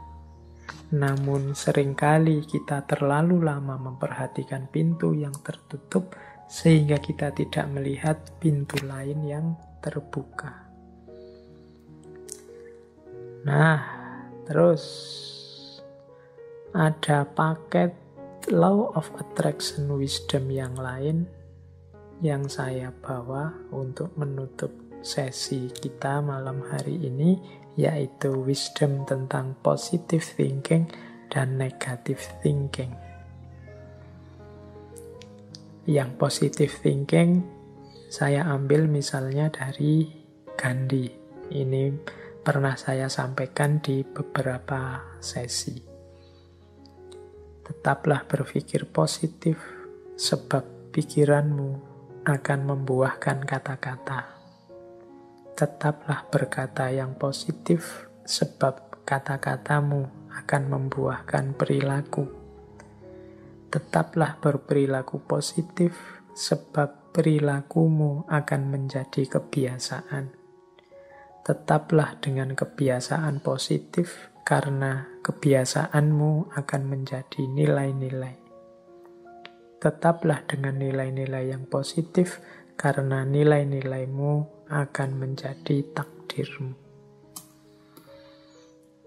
Jadi sejak pikiran, perkataan, perbuatan, kebiasaan, dan nilai hidup kita harus positif. Karena disitulah nanti akhirnya takdir hidup kita. Pak, hidup kita kok sulit, Pak. Hidup kita kok gelisah terus, Pak. Itu mungkin buah pikiranmu sendiri. Buah perbuatanmu sendiri, buah kebiasaanmu sendiri. Sejak pikiran engkau sudah negatif, maka kebiasaanmu juga negatif. Perilakumu negatif, akhirnya kenyataan hidup atau takdir yang engkau jalani juga negatif. Ya bahasa saya tadi, fama ya'mal miskola dzarratin khairan yarah wa ma ya'mal miskola dzarratin syarran yarah. Nah, terus itu yang positive thinking. Kalau yang negative thinking, saya ambil, ini menarik, saya ambil dari tokoh populer dari dunia olahraga, Muhammad Ali. Muhammad Ali punya quote bagus untuk kita tidak berpikir negatif. Jadi Muhammad Ali punya kata mutiara tentang berpikir negatif dalam hal ketidakmungkinan. Maksudnya kita itu kan sering kalau mau melakukan sesuatu, mau bermimpi yang besar-besar, kita patahkan mimpi kita sendiri dengan tidak mungkin. Nah, menurut Muhammad Ali, tidak mungkin adalah kata-kata besar yang digunakan orang kecil yang menganggap lebih mudah hidup di dunia sebagaimana adanya daripada menggali kekuatan yang mereka miliki untuk mengubahnya. Jadi menurut Muhammad Ali, kalau kita sering merasa tidak mungkin bisa, tidak mungkin sukses, tidak mungkin berhasil, itu berarti kita hanya orang kecil, bukan orang besar yang berpikir besar. Kita orang yang hidup bisanya hanya mengalir saja, mengikuti situasi apa adanya, tidak menggali kekuatan kita untuk mengubah, memperjuangkan hidup agar jadi lebih baik. Tidak mungkin itu bukan fakta, namun opini. Nah, jadi menurut Muhammad Ali, tidak mungkin itu kenyataannya tidak begitu. Hanya pendapatmu yang begitu, akhirnya kejadian beneran. Kalau engkau menganggap tidak mungkin, ya jadinya tidak mungkin beneran. Karena dengan menganggap tidak mungkin, kamu akhirnya tidak ngapa-ngapain. Wong tidak mungkin. Tidak mungkin Pak saya itu bisa jadi begini. Tidak mungkin Pak saya bisa sukses seperti itu. Tidak mungkin Pak saya bisa membuat yang seperti itu. Ya sudah. Kalau engkau bilang Pak mungkin, ya tidak akan wujud. Wong kau sendiri bilang tidak mungkin. Padahal tidak mungkin itu sebenarnya hanya opini, bukan fakta. Itu kan pendapatmu. Tapi ya karena pendapatmu begitu, yang semula bukan fakta, nanti akan melahirkan fakta yang begitu. Diawali dari pendapatmu sendiri. Tidak mungkin itu hanya potensi. Tidak mungkin itu temporer. Tidak mungkin itu omong kosong. Itu kelanjutan dari quote-nya Muhammad Ali. Tidak mungkin itu ya memang potensi. Kalau engkau serius berusaha, ya ketidakmungkinan akan berubah jadi kemungkinan. Tidak mungkin itu temporer. Mungkin saat ini memang tidak mungkin, tapi kalau engkau serius mengusahakan, yang tidak mungkin bisa jadi mungkin. Maka tinggalkan kata-kata tidak mungkin. Tidak mungkin itu omong kosong belaka. Ini contoh dari negative thinking. Jadi orang yang berpikir negatif itu kan sering antara lain untuk hal-hal yang besar dan penting dia jawabnya tidak mungkin. Baik, itu paket wisdom yang kelima tentang negative thinking. Oke teman-teman, ini waktunya sudah mau habis. Terakhir, ya kalau saya sambungkan dengan kajian Islam, karena kita ini judulnya ngaji ya. Mungkin yang ingin explore lebih jauh relevansinya dengan argumen-argumen keislaman, bisa disambungkan the law of attraction ini dengan wawasan-wawasan tentang doa. Misalnya dari surat Al-Mu'min ayat 60. Wa qala rabbukum ud'uni astajib lakum. Ud'uni astajib lakum. Berdoalah padaku, pasti aku penuhi. Tadi ya di proses law of attraction tadi kan awalnya mintalah, inginkanlah.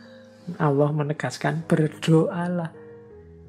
Kadang-kadang kita berdoa saja tidak berani, tidak serius menganggapnya tidak mungkin. Padahal Allah itu sudah menegaskan ud'uni astajib lakum. Kemudian juga innallaha la yughayyiru ma biqaumin hatta yughayyiru ma bi anfusihim.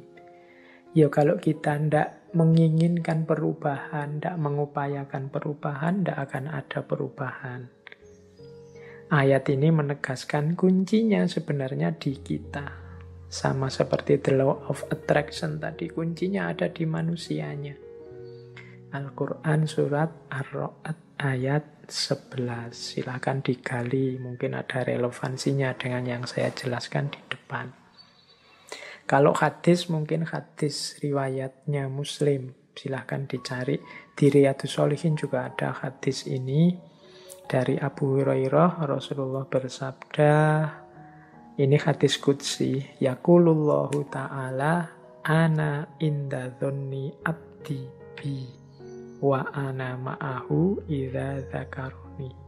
Aku sesuai persangkaan hambaku padaku, dan aku bersamanya selama ia mengingat aku. Jadi ini sering juga dikutip ana inda dzonni abdi. Pikiran kita itulah yang nanti akan mewujud sesuai persangkaan kita. Kalau kita berpikir yang positif-positif, dzon kita isinya yang baik-baik, husnudzon, yaitu nanti yang akan diwujudkan oleh Allah, itu yang akan terjadi. Tapi kalau isinya yang jelek-jelek, prasangka-prasangka kita negatif, yaitu juga yang nanti akan mewujud. Terserah persangkaan hambaku padaku. Kalau engkau menganggap Allah Maha Penyayang, Maha Pemurah, ana inda dzonni abdi, demikian juga sebaliknya. Ya silahkan, mungkin ada yang tertarik mau meneliti teori The Law of Attraction ini. Kalau dalam perspektif Islam dengan Al-Quran dan hadisnya mungkin ada kesamaan-kesamaan tertentu dengan ayat-ayat atau hadis-hadis atau pandangan para ulama tertentu. Yo, mungkin ada yang, Pak, kalau begitu apa ndak cocokologi? Kan sekarang banyak kritik-kritik kalau ada orang mengeluarkan gagasan terus disebut cocokologi. Mencocok-cocokkan saja. Yo, perlu diketahui dalam ranah esoteris, dalam ranah yang lebih spiritual, kebenaran-kebenaran itu bertaut. Jadi ketemu. Isinya memang mirip dan bahkan sama. Dalam Islam ada cinta, dalam Kristen ada cinta, dalam Buddha ada cinta, dalam Hindu ada cinta, dalam khazanah peradaban-peradaban kuno ada cinta. Ini tidak bisa kemudian disebut, kalau saya membicarakan cinta kemudian menyambungkan antara tradisi Islam dengan tradisi yang lain, disebut cocokologi, karena memang kebenaran-kebenarannya bertaut, nyambung. Ya, nanti teman-teman bisa memperbandingkan. Kan kajian kita ini sudah 200-an lebih. Nah, itu di situ ada kesamaan-kesamaan, khususnya ketika mulai masuk ke ranah rohaniyah, ke ranah spiritual. Oke, yo kapan-kapan nanti kita membahas tentang esoterisme dan eksoterisme, ranah yang lebih batiniah dengan ranah yang lebih plural, beragam, ranah kenyataan. Baik, saya kira itu teman-teman pancingan-pancingan untuk kajian kita malam hari ini. Yang tertarik lebih dalam hari ini banyak buku-buku yang konotasinya tentang The Law of Attraction. Silahkan digali, diperdalam lebih jauh bagi yang tertarik. Mungkin bila perlu digali sampai ke akar-akar ajarannya. Malam hari ini kan saya hanya nyinggung-nyinggung tampilan-tampilan teoritis permukaannya saja. Kita belum masuk sampai ke akar-akar ajarannya yang tadi saya sebut. Dimulai sejak hermetismenya Yunani, mungkin gagasan-gagasan Buddhisme, Hinduisme, termasuk Sufisme, Islam, dan lain sebagainya. Oke, untuk malam hari ini saya cukupkan sekian dulu. Mohon maaf kalau ada yang kurang berkenan, mungkin 1-2 kekurangan apa, mohon dimaklumi. Kalau ada kekhilafan, kealpaan yang teman-teman ngerti benernya seperti apa, ya silahkan disampaikan. Kurang lebihnya mohon maaf.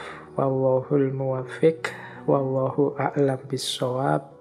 Wassalamualaikum warahmatullahi wabarakatuh.